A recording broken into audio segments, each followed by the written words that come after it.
귀로 듣는 요양보호사 귀요보입니다. 귀요보 80문제 문제풀이 시작할게요. 1번 노인의 날을 지정하여 해마다 기념하는 노인을 위한 보상 유형은 노인의 날을 지정해서 기념하는 노인을 위한 보상 유형. 여러분 항상 문제를 푸실 때요. 키워드를 동그라미 치면서 푸는 연습을 하세요. 1번 지적 보상. 지적, 정신적, 문화유산의 전수 이런 게 우리 교재에 있어요. 요건 뭐야? 노인의 경험과 지혜를 전수받기 위해서 지금이야 네이버에 물어보면 되지만요. 과거에는 노인한테 정책 자문도 하고요. 기록물을 등록하고요. 많이 물어봤습니다. 노인이 보유한 그런 유형문화재, 무형문화재 그런 문화재를 보존하고 전수하도록 지원했어요. 또 경제적인 보상? 65세 이상 노인들 지하철 공짜 아닙니까? 공공시설이나 이용요금을 감면해 줍니다. 그럼 노인의 날을 지정했어. 이건 뭘까요? 정치적인 보상? 맞습니다. 정치적인 보상이에요. 어버이날, 노인의 날 이런 날을 지정해 주는 것은 정치적으로 보상해 주는 거예요. 나라에서 지정해 줘야지 민간에서 지정하지 않기 때문이죠. 또 자유적인 보상 이런 거는 없습니다. 제도적인 보상은 있어요. 제도적인 보상. 뭐가 있을까요? 사회보장제도 있잖아요. 소득 보장해주고 의료 보장을 해줍니다. 또 노인복지관, 경로당 이런 것으로 여가활동하고 노인복지 서비스를 이용하게 해주죠. 그래서 노인의 날을 지정해서 노인을 위한 보상 유형에는 정치적인 보상이다. 2번 노인 부양 문제의 개선 방안으로 옳은 것은? 일단 노인 부양 문제가 심각하지 않아요. 우리나라는 2026년부터 초고령 사회예요. 5명 중에 1명이 노인이란 얘기죠. 세대 분리를 촉진한다? 부모 자식 그 세대를 분리합니까? 사회보험제도를 통해서 세대 통합을 증진합니다. 세대를 통합한다. 이렇게 옆에다가 쓰면서 여러분 문제 푸셔야 돼요. 2번 시설 입소를 우선시한다. 우리 엄마 아빠가 요양원 가는 게 우선이 돼야 돼요. 우리 노인 복지 원칙에서 뭐 배웠어요? 가능한 한 오랫동안 가정에서 살 수 있어야 된다. 이게 바로 노인의 삶의 질을 높인다. 독립의 원칙 배웠잖아요. 시설 입소는 우선시가 아니라는 거. 3번 자녀가 부모의 부양을 전담한다? 너무 부담스럽지 않아요? 사회가 부양해야 된다 이런 비중이 증가하고 있어요. 노인 나 자신도 준비해야 되고요. 자녀나 가족도 준비해야 되고요. 또 나라에서 공적인 부양도 준비를 해줘야 된다 이겁니다. 4번 국가 주도의 돌봄 정책을 강화한다? 뭔가 좀 그럴듯하지 않습니까? 노인 부양 문제는요. 국가에서 많이 주도해줘야 된다. 5번 장기요양 등급 판정 항목을 늘린다? 지금 52개의 항목이 있어요. 더 늘리면 등급 판정 더 어렵겠죠? 그러면 오히려 더 노인 부양 문제 개선 방안이 아니라 혜택이 줄어드는 것이 되겠어요. 노인 부양 문제의 그 해결 방안 첫 번째로는요. 공적 부양과 사적 부양 협력적으로 병행해야 되고요. 세대 간의 갈등을 조절합니다. 세대 갈등을 조절한다. 이런 이론을 알아야 이 문제가 다 풀 수 있는 거기 때문에 한번 정리를 해드리는 거예요, 여러분. 노인 스스로 개인적으로 대처해야겠죠? 본인이 준비하고요. 자녀가 도와주고요. 또 국가가 도와줘야 된다. 시험 문제 진짜 많이 나오는 거. 성인 자녀가 근거리에 살면서 노부모를 보살핀다. 이거 뭐죠, 여러분? 수정 확대 가족이에요. 부모 자녀 관계가 수정 확대 가족이 많이 나오고 있다. 수정 확대.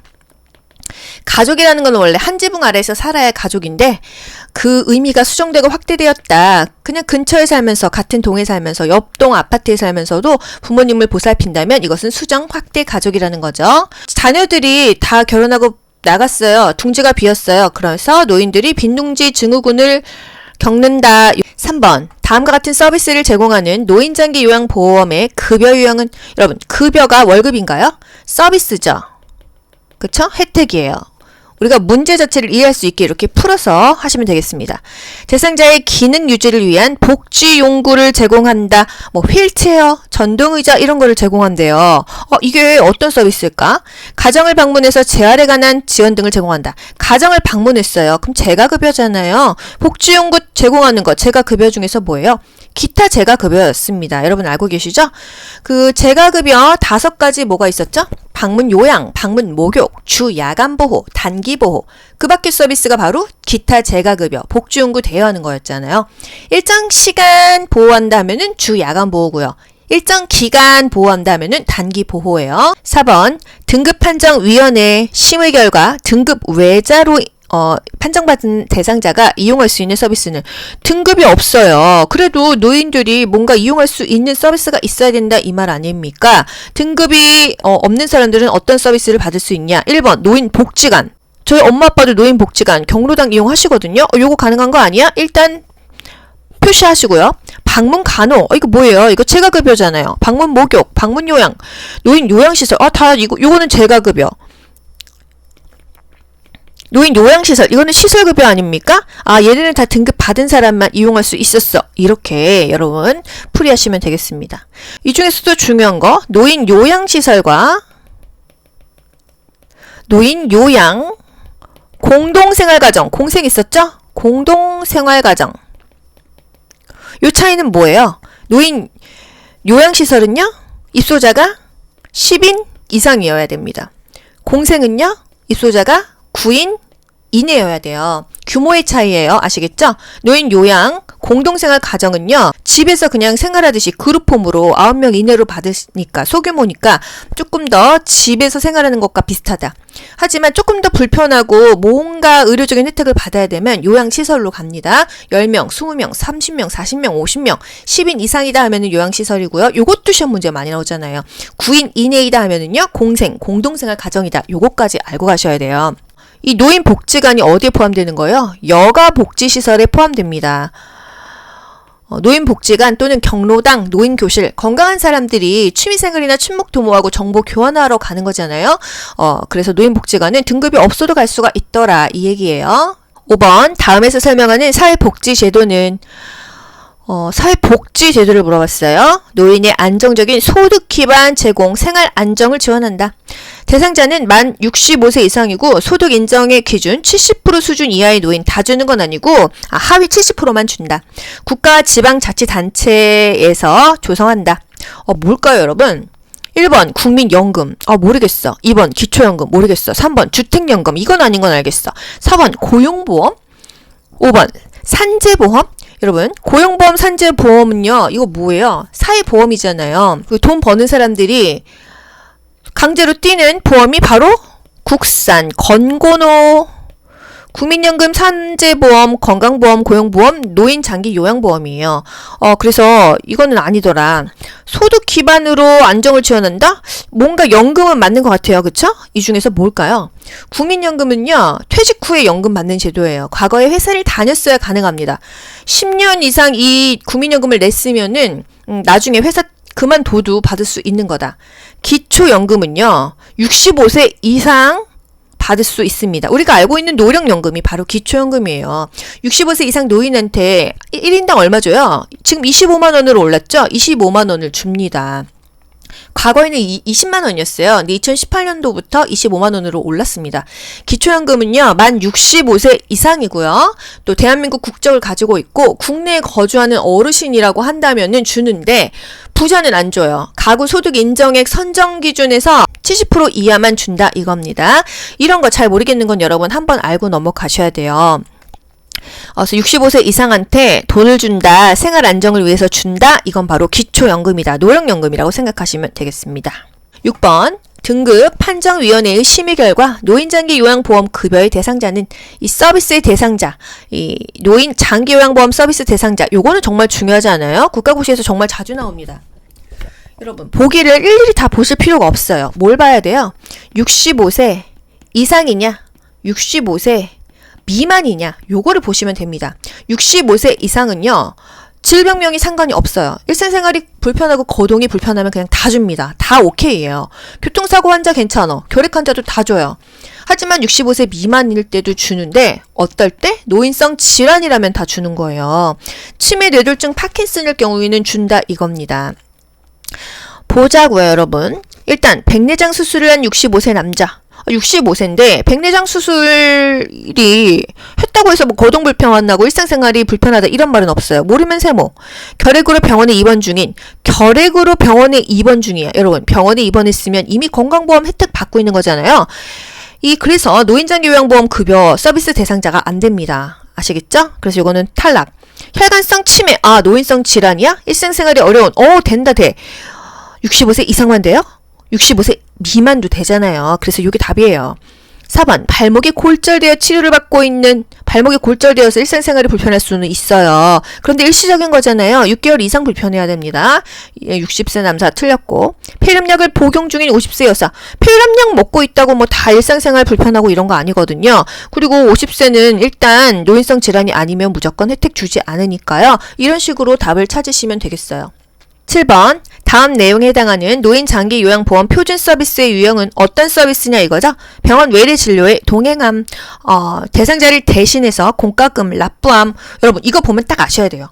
지금 요양보호사의 위치가 어디예요? 집 밖이에요? 집 아니에요? 집 밖에 있잖아요. 밖에 있으면 뭐라고 있어요? 개인적인 활동을 지원해주는 서비스다. 그냥 딱 나와야 됩니다.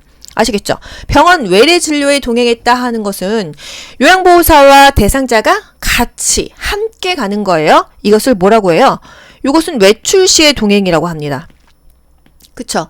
은행 가고 관공서 가고 병원 가는 거, 요양보호사와 대상자가 함께 나가는 거, 집 밖에서 하긴 하는데 함께 나가는 거 외출 시의 동행이에요. 그런데 대상자를 대신해서 공과금을 납부했다, 대신해서 약 타러 갔다, 대신 은행 갔다, 대신 물건 사러 갔다, 요양보호사 혼자 가는 거죠. 이거는 뭐예요? 업무를 대항하는 거예요. 일상 업무의 대행입니다. 외출 시에 동행, 일상 업무의 대행, 이게 바로 개인 활동 지원 서비스예요.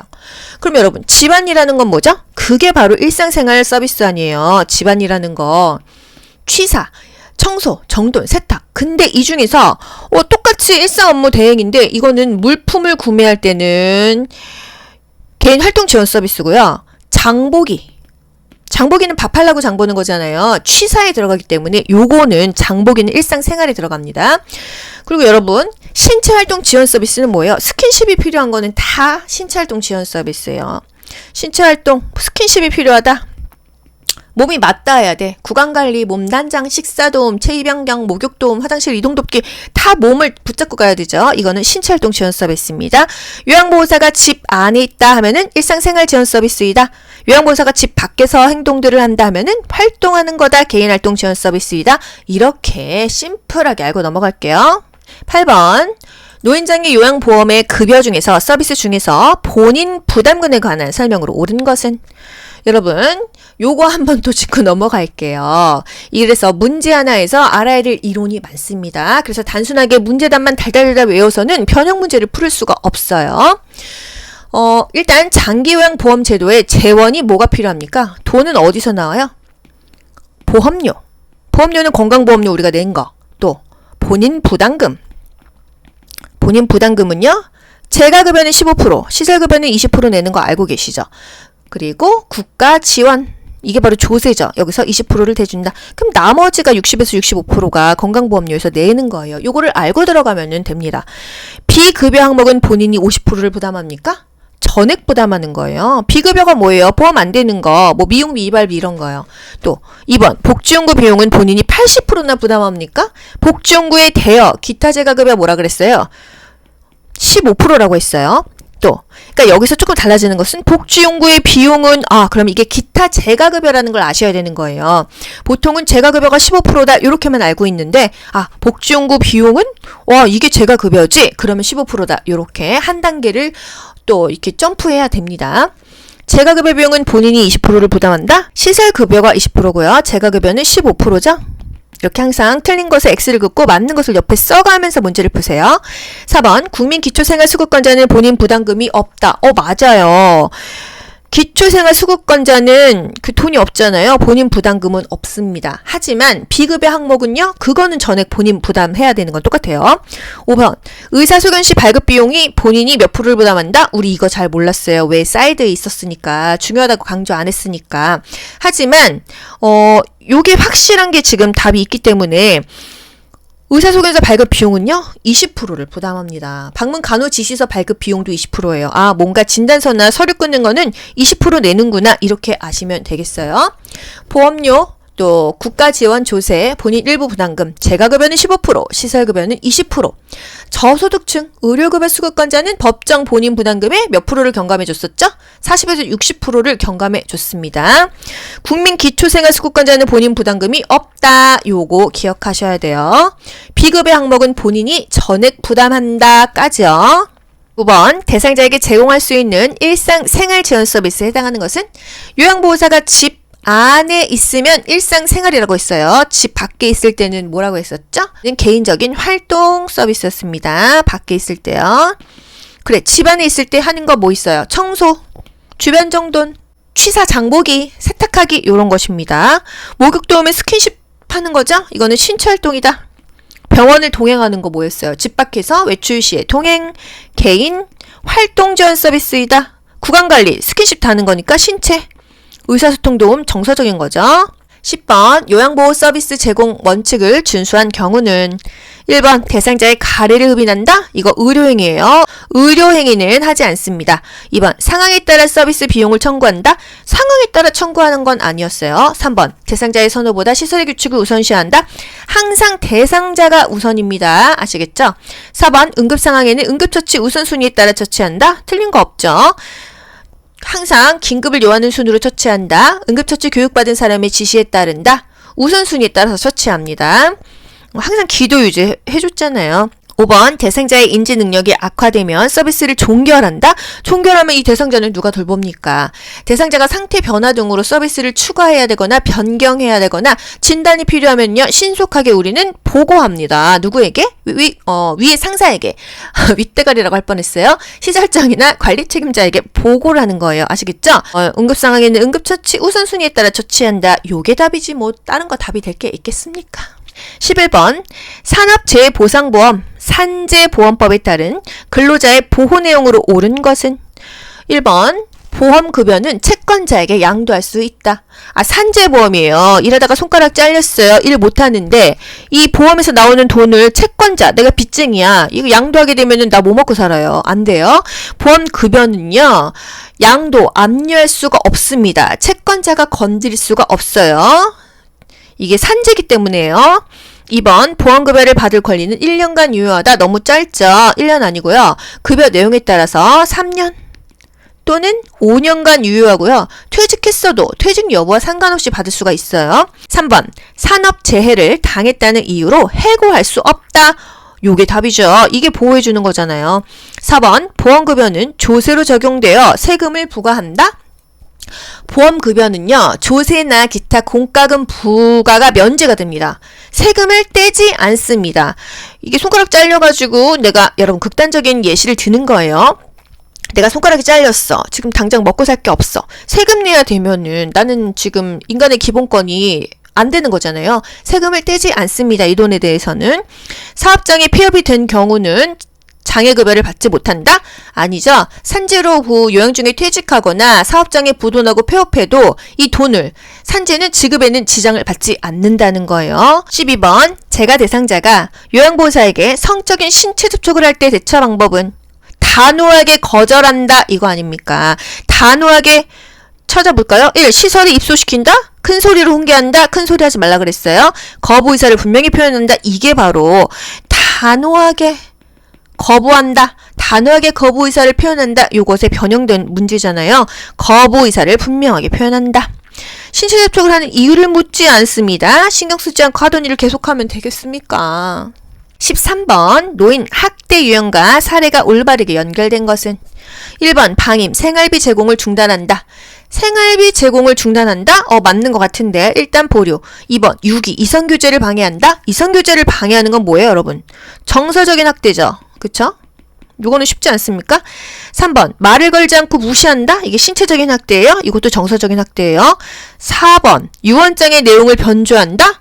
요거는 경제적인 학대죠. 그쵸? 또 5번 집안의 경조사에 참여하지 못하게 한다? 이거는 정서적인 학대가 되겠습니다.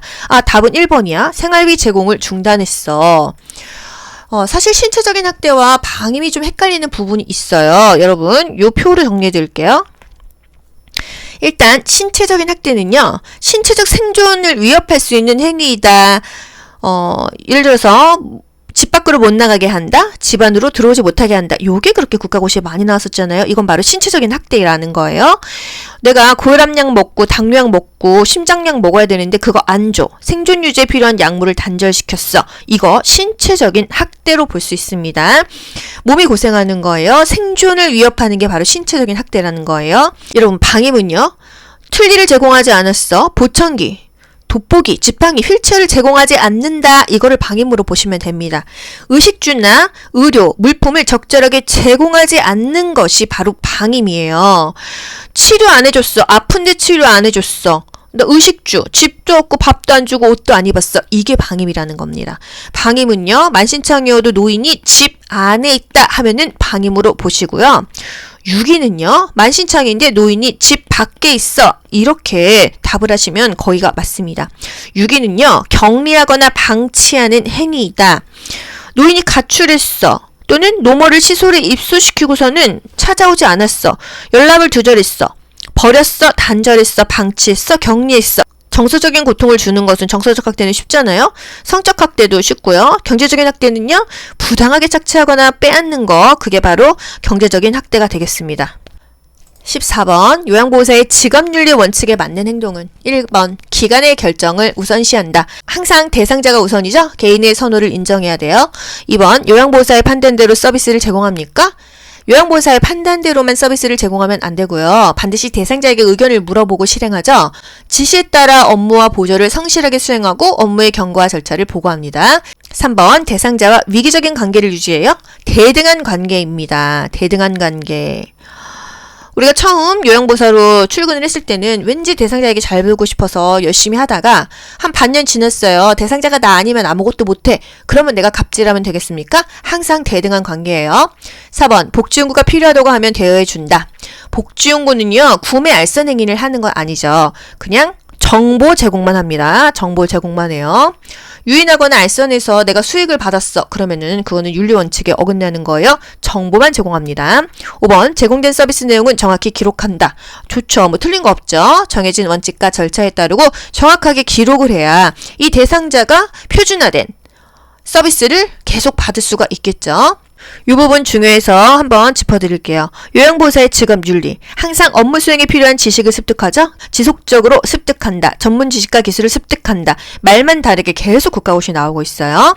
개인적인 정보는 비밀을 유지해야 되겠어요. 대상자의 의견을 묻고 시행하고요. 대상자가 학대받는다고 의심이 되면 보고하거나 신고하는 거지 확실시 되면은 하는 게 아닙니다. 확실한지 아닌지는 수사기관에서 합니다. 제공된 서비스 내용은 정확하게 기록하죠. 왜? 법적 근거로도 활용될 수 있고요.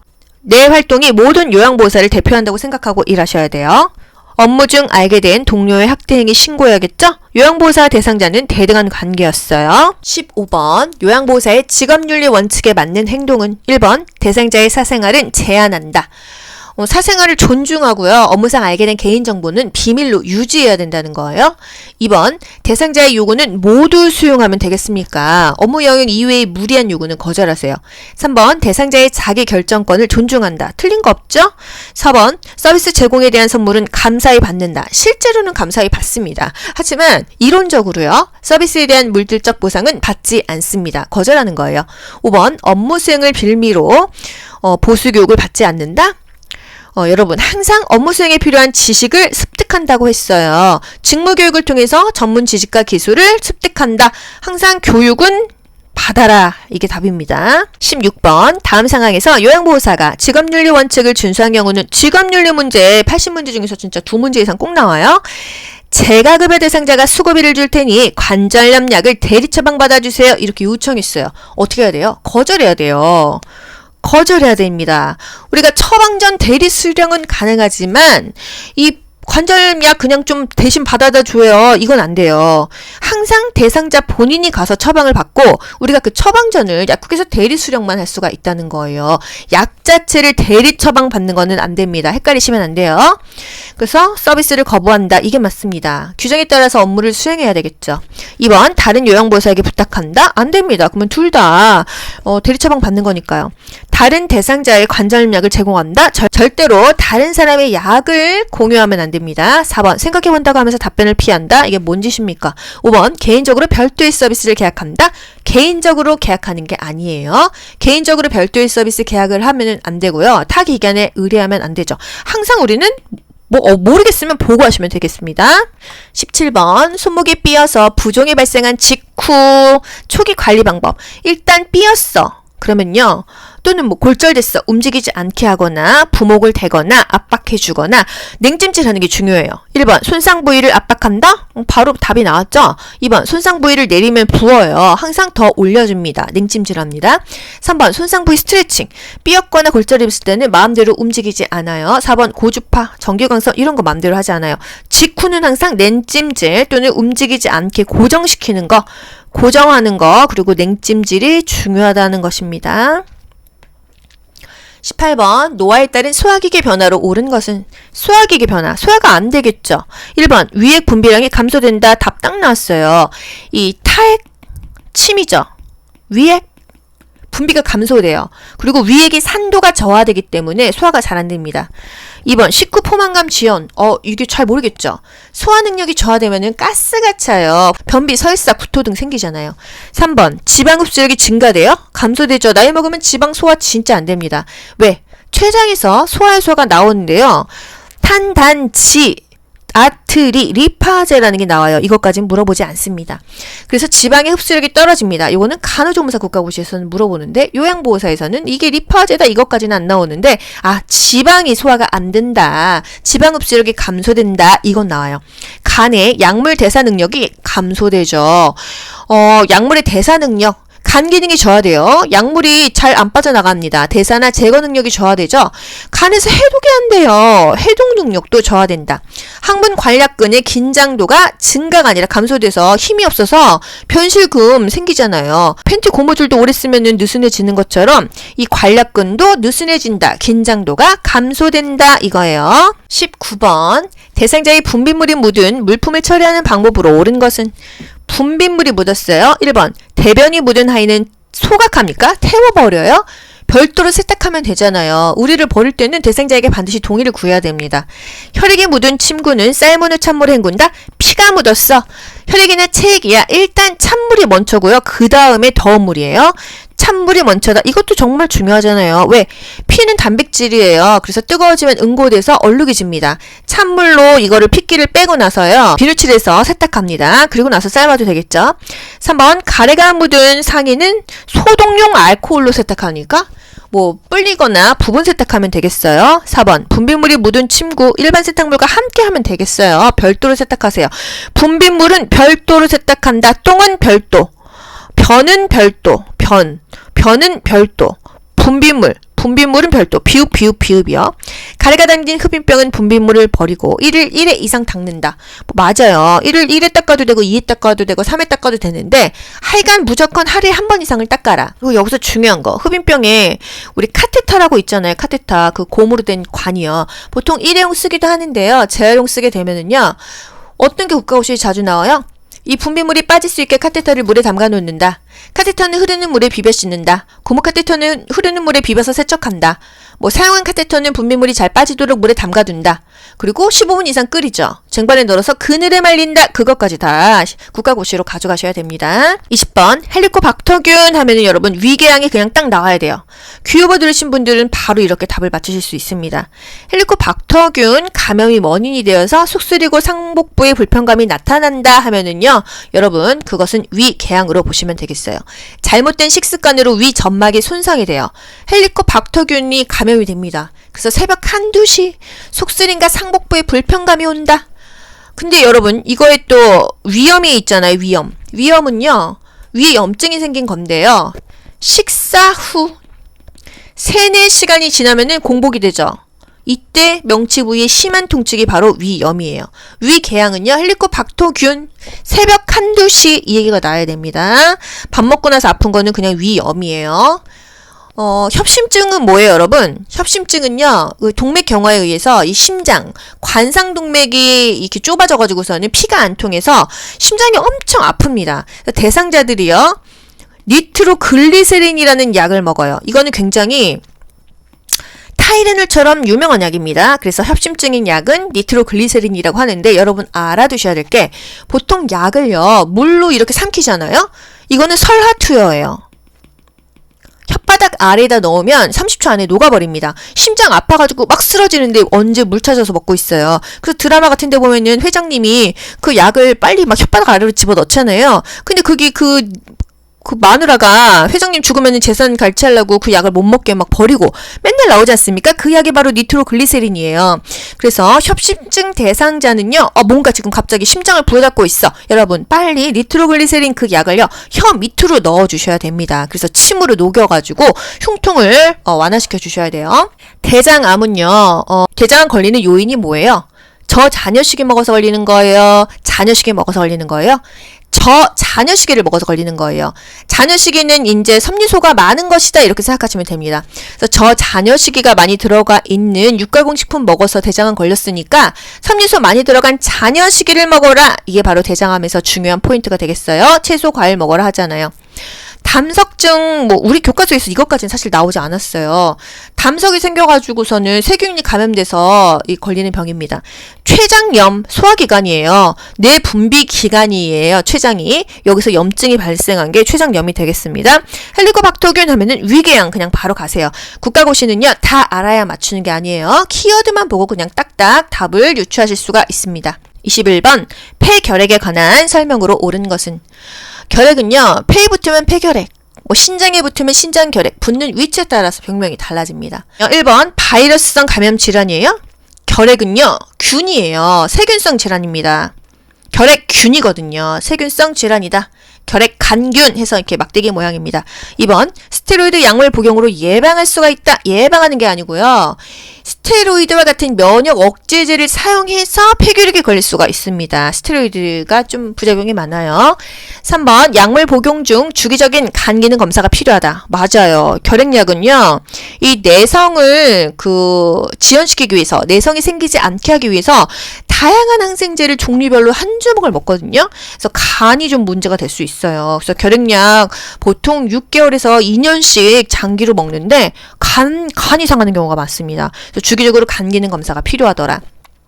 4번, 치료기간 중 증상이 사라지면 약물 복용을 중단한다? 큰일 납니다. 내성이 생겨요. 그러면 그 다음에는요, 몇 년 더 먹어야 돼요. 처방된 항결핵제는요, 임의로 중단하거나 줄여서 먹으면 안 됩니다. 왜? 내성이 생기니까 계속 꾸준히 먹어라. 이 부분 어디서 겹치는 거 느껴지셨나요? 고혈압약, 혈압이 조절돼도 멈추면 안 된다. 계속 먹어라. 그랬습니다. 5번, 오전에 고열이 나고 오후에 열이 난다. 그런 거 배운 것 같기는 해. 여러분 헷갈리시죠? 오전이라는 말은 없었어요. 오후에는요, 고열이 있습니다. 그러다가요, 늦은 밤,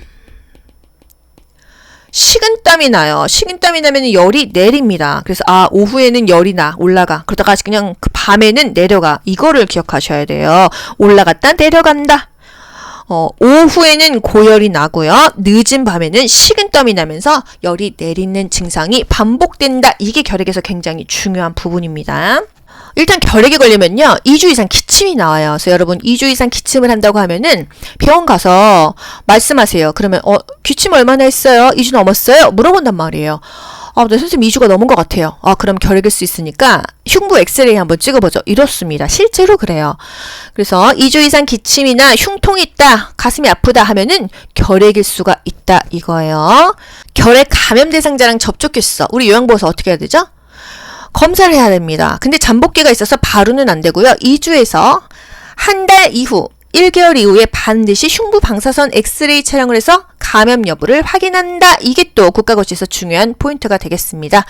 결핵 걸린 대상자 우리 일 그만둬요? 아니죠. 보호장구 착용하고 대상자를 돌봅니다. 마스크 장갑 끼고 대상자 돌봐요.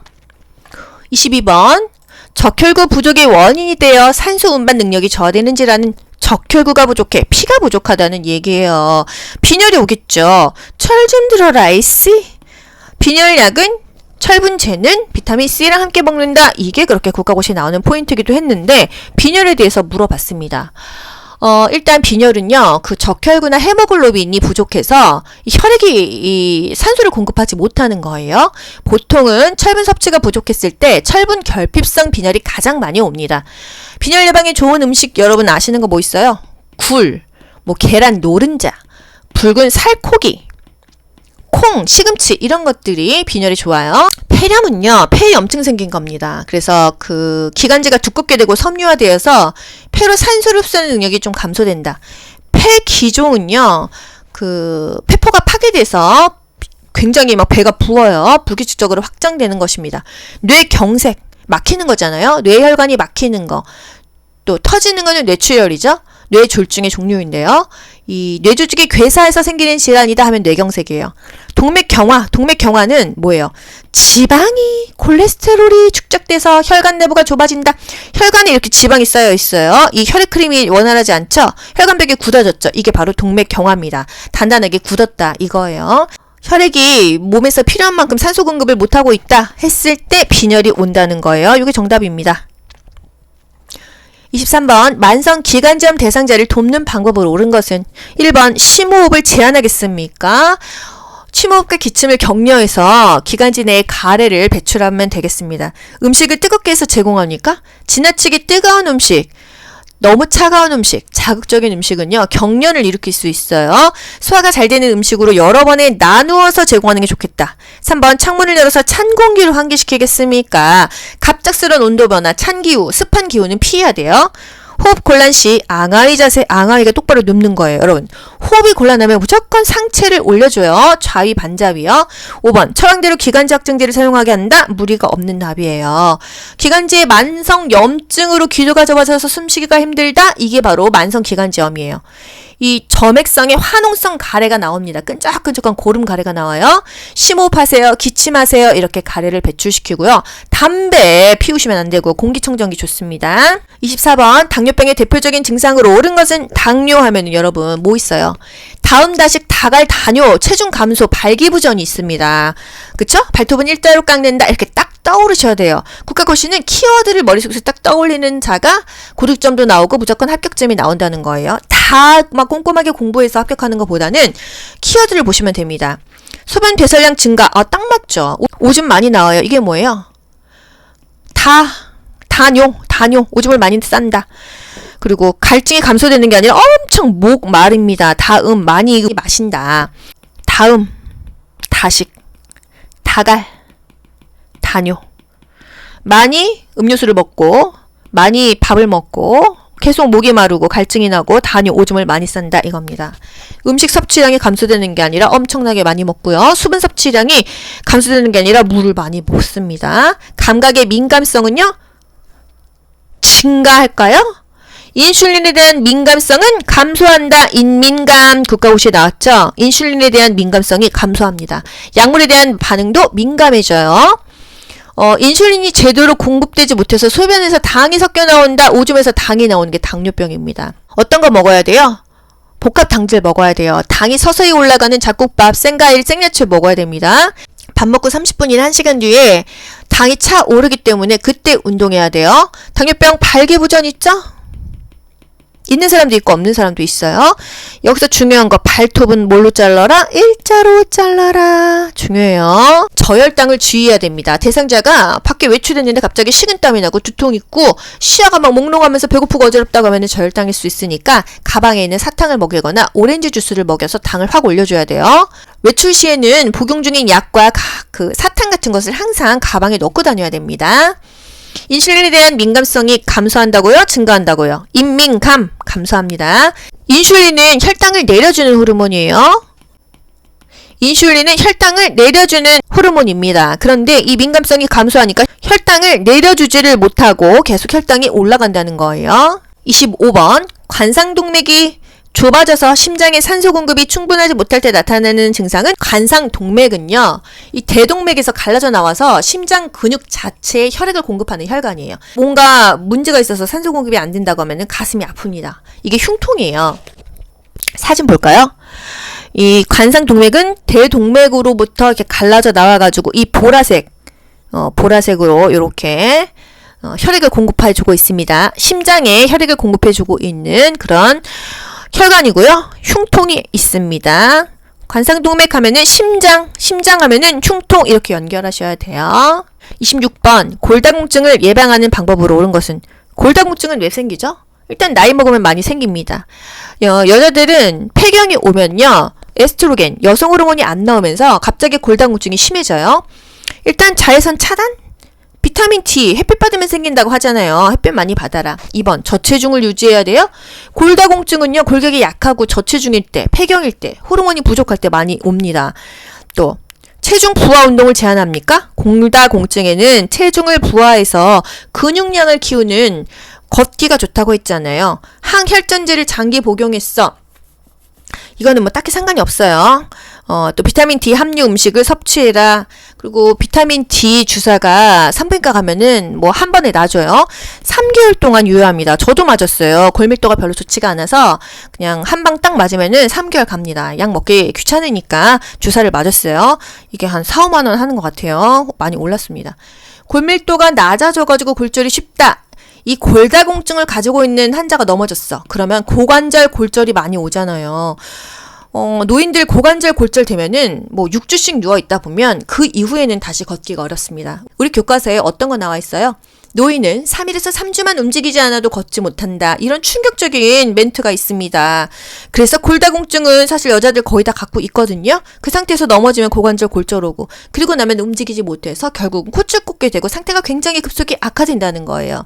그래서 나이 먹고는 낙상을 주의해야 되고 골다공증을 관리해야 된다. 걷기 운동도 1시간씩 하고 비타민 D도 먹고 칼슘도 많이 먹어야 된다. 칼슘은 뭐랑 먹어야 흡수가 잘 된다? 비타민 D랑 같이 먹어라. 철분제는요, 철 좀 들어라의 C, 비타민 C랑 함께 먹어라. 그래야 소화 흡수가 잘 된다는 거예요. 골다공증에는 걷기를 해라. 또 골관절염에는 수영을 해라. 이것까지 아셔야 됩니다. 27번 운동 능력을 저하시키는 노인의 신체적인 변화를 옳은 것은 운동 능력을 저하시킨대요. 1번 말초 혈관의 저항 감소. 이게 뭔 말이에요, 여러분? 말초 혈관의 저항이 증가된다. 이게 바로 고혈압입니다. 이 혈관에 막 저항이 돼. 피가 세게 가. 이게 바로 심혈관계의 특성인 고혈압이에요. 노인의 신체적인 변화를 옳은 것을 골라야 돼요. 노인은 말초혈관의 저항이 증가된다. 그게 바로 고혈압이다. 노인은 고혈압 진짜 많습니다. 2번 폐조직의 탄력성이 감소된다. 감소되죠. 신체적으로는 다 나빠지는 거예요. 폐활량이 줄어들으니까 이렇게 쉽게 숨이 차죠. 3번 관절의 유연성이 증가해요. 감소하죠. 굳어지죠. 4번 자극에 대한 반응이 증가됩니까? 감소되죠. 자극에 대한 반응이 감소하고 균형 능력 떨어져. 조정 능력 떨어져. 그래서 잘 넘어진다. 5번 심장 근육의 수축력이 증가해요. 감소합니다. 추간판이 오그라들면서 키도 줄어들고요. 근긴장도 저하, 근육량 저하, 운동 능력 감소, 또 뭐 엉덩이나 허리 피하 지방만 증가하는 그 거미형 체형이 돼요. 팔다리는 삐쩍 마르고요. 그죠? 노인의 운동 능력을 저하시키는 그런 신체적인 특성은 말초 혈관의 저항이 증가된다. 폐 조직의 탄력성은 감소한다. 유연성은 감소하고 자극에 대한 반응도 감소하고 인슐린에 대한 민감성은 감소한다. 인민감 기억하시죠? 약물에 대한 반응은 민감합니다. 약물에 대한 반응은 민감해요. 28번 대상자에게 손해 손상이 발생했을 때 증상은 1번 감정 조절을 못한다. 감정 조절 못하는 거는 되뇌입니다.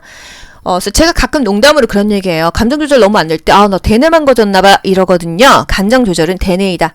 2번 인지 기능의 저하가 나타난다. 이거 치매 아닙니까? 치매는 인지기능 장애가 있고 정신행동 증상이 있습니다. 뭐 우울증, 뭐 불안, 망상, 환각 등이 있어요. 또 말의 내용을 이해하지 못한다?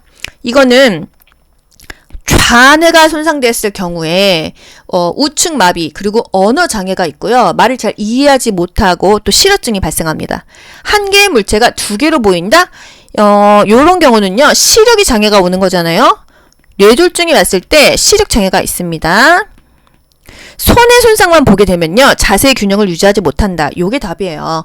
손해가 손상되면은 균형 감각을 상실해요. 몸의 균형 감각을 상실한다. 그리고 어지럽다. 그래서 운동 실조증이라는 게 나옵니다. 운동 실조증이라고 또 따로 국가고시에 나오기도 하는데 그 손해에 뇌졸중이 발생하면 술 취한 사람처럼 비틀거리고 한쪽으로 자꾸 쓰러지고 물건을 잡으려고 할 때 정확하게 잡지 못해서 몸의 균형 감각이 상실돼서 넘어진다. 이게 바로 운동 실종증이에요. 술 취한 사람처럼 비틀비틀거린다. 이건 다 손해가 망가져서 그렇다. 29번 노화에 따른 내분비계 변화로 옳은 것은 내분비계 변화는 당뇨병이 온다고 했어요. 인슐린에 대한 민감성이 감소한다. 인민감 그냥 딱 알 수 있으시죠? 일단 내분비계 변화는요. 기초대사율이 감소하고요. 콜레스테롤 수치가 증가합니다. 인슐린의 분비량이 감소돼요. 인슐린은요. 혈당을 떨어뜨려주는 호르몬이라고 했어요. 췌장에서 분비되고 있거든요. 췌장에서는 인슐린과 글루카곤이라는 게 나오는데 인슐린은 혈당을 떨어뜨려 주고요. 글루카곤은 혈당을 올려줍니다. 그래서 인슐린은 혈당을 떨어뜨려 주는데 이 민감성이 감소하니까 인슐린에 민감하게 반응하지 못하니까 인슐린 분비가 안 된다. 그래서 당뇨병이 온다 이 얘기입니다. 기초대사량은 증가하지 않아요. 나이 먹으면 기초대사량이 감소해서 예전에는 살이 많이 안 쪘는데 똑같이 먹어도 살찌잖아요. 갑상선 호르몬 증가하지 않습니다. 뇌하수체 크기 증가 아니에요. 공복시 혈당 수치 오히려 증가한다는 거. 30번 약물 복용 방법으로 옳은 것은 1번 서방제는 분쇄하여 복용한다. 서방제가 뭐예요? 서서히 방출되는 정제약이다 했어요. 서서히 방출이 돼야 되는데 이거 분쇄하면은 빨리 방출되겠죠? 부작용이 있겠죠? 그래서 분쇄하지 않습니다. 인슐린은 구강으로 복용하면 얼마나 좋겠습니까? 많은 먹으면 다 파괴가 돼요. 그래서 반드시 주사로만 놓는다. 그래서 장용 코팅제는 분할하여 복용할 수 있다? 굳이 코팅한 이유는요. 장에 들어가라 이겁니다. 무사하게. 그래서 분할하게 되면은 약효가 저하됩니다. 분할성이 있는 약은 쪼개어 복용할 수가 있다? 있으니까 쪼개어 복용할 수가 있어요. 5번 항고혈압제는 자몽주스와 함께 복용하면 좋습니까? 자몽주스랑 함께 복용하면 고혈압, 고지혈증의 부작용이 증가해서 안 된다고 했어요. 31번 영양 문제 발생 위험이 가장 높은 대상자는 1번 인지기능이 저하된 대상자, 치매 대상자들이 영양 문제가 많이 발생합니다. 이제 먹는 것에 대해서 잘 모르기 때문이죠. 2번 배변 활동이 양호한 대상자 너무 좋죠. 쇄혈등이 활발해 좋아. 잇몸에 맞는 의치를 꼈어? 적당하죠. 시력 교정용 안경 썼어? 너무 좋습니다. 위험하지 않아요. 안정적이에요. 32번 노인 대상자의 운동을 돕는 방법으로 옳은 것은 1번 운동 전에 복용하던 약을 중단시킵니까?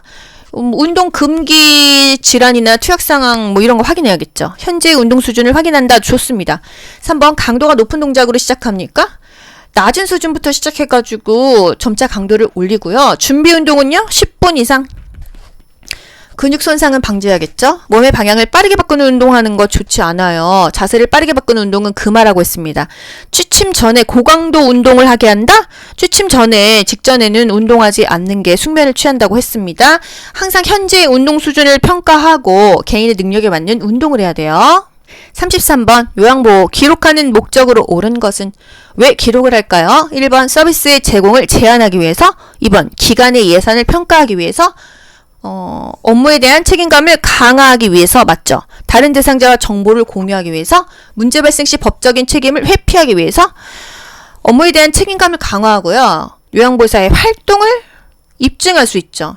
그리고 그 서비스의 연속성을 유지할 수 있다고 했고요. 표준화에 기여한다고 했어요. 내가 이 일을 그만둬도 이 대상자가 다른 요양보호사가 왔을 때 이 서비스를 연속적으로 받을 수 있는지 표준화에 기여하기 위해서 기록을 한다는 거예요. 법적 문제 발생했을 때 회피하는 게 아니라 중요한 자료가 되기 때문에 기록을 해야 된다. 또 시설장이나 관련자에게 중요한 정보를 제공할 때 또 어떤 근거나 기준이 되겠죠. 34번 요양보호 업무 보고가 중요한 이유는요? 보고에는 구두보고, 서면보고, 전산망 보고가 있었잖아요. 1번 서비스의 비용을 결정합니까? 우리가 보고한다고 비용 결정돼요? 2번 시설장의 직무평가. 3번 대상자의 신체 기능 상태를 측정. 4번 가족에게 서비스 제공 계획을 설명. 5번 타 전문직과의 원활한 업무의 협력. 요거 맞죠? 업무 보고가 중요한 이유는요. 일단 서비스의 질을 높일 수가 있어요. 대상자가 어떤 변화가 있을 때 우리가 이것을 보고하게 되면은 대상자가 후유증이 적어질 수 있잖아요. 그래서 요양보호 서비스의 질이 향상된다 이 얘기예요. 그리고 타 전문직과의 업무 협조, 원활한 의사소통이 가능하다. 또 사고에 신속하게 대응할 수 있으니까 대상자가 피해가 최소화됩니다. 그래서 업무 보고는 굉장히 중요하다. 구두 보고, 급할 때 구두 보고하죠. 그다음에 서면 보고, 전산망 보고 기억하세요. 35번 사전연명 의료의향서에 관한 설명으로 옳은 것은 사전연명 의료의향서 맨날 나오는 문제입니다. 1번 본인 의사에 상관없이 대리 작성이 가능하다. 대리 작성 안 됩니다. 19세 이상 성인 본인 스스로 무조건 본인이 스스로 해야 돼요. 2번 사전연명 의료의향서 등록기관에 등록해야만 효력이 있다. 맞습니다. 등록을 해야지만 효력이 있어요. 3번 연명의료 중단은 의사의 도움에 의한 적극적인 안락사와 같지 않아요. 19세 이상 성인이면은 누구나 작성은 가능하잖아요. 자신의 연명 의료를 중단하는 것은 본인이 결정하는 거고요. 무의미한 치료는 하지 않겠다. 나 그냥 자연적으로 죽음을 받아들이겠다. 뭐 안락사에 굳이 비교한다면은 소극적인 안락사지 적극적인 안락사는 아니라는 거. 4번 혈액이 발생하여 연명의료가 중단되어도 심폐소생술은 실시됩니까? 안 하는 것들이 있어요. 심폐소생술 안 하죠. 혈액투석 안 하죠. 항암제 투여 안 하고요. 인공호흡기 적용 안 합니다. 수혈도 안 받아요. 다른 생명을 유지하는 것들을 다 받지 않습니다. 또 5번 혈액이 발생하여 연명의료가 중단이 되면 물과 영양분을 공급하지 않는다? 그 중단 안하를 할 수 없는 게 있습니다. 뭐가 있어요?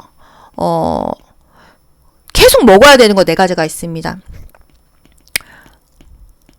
이 통증 완화제, 진통제죠. 그리고 영양분 공급, 밥이라고 생각하면 되겠죠. 물 공급, 산소 공급입니다.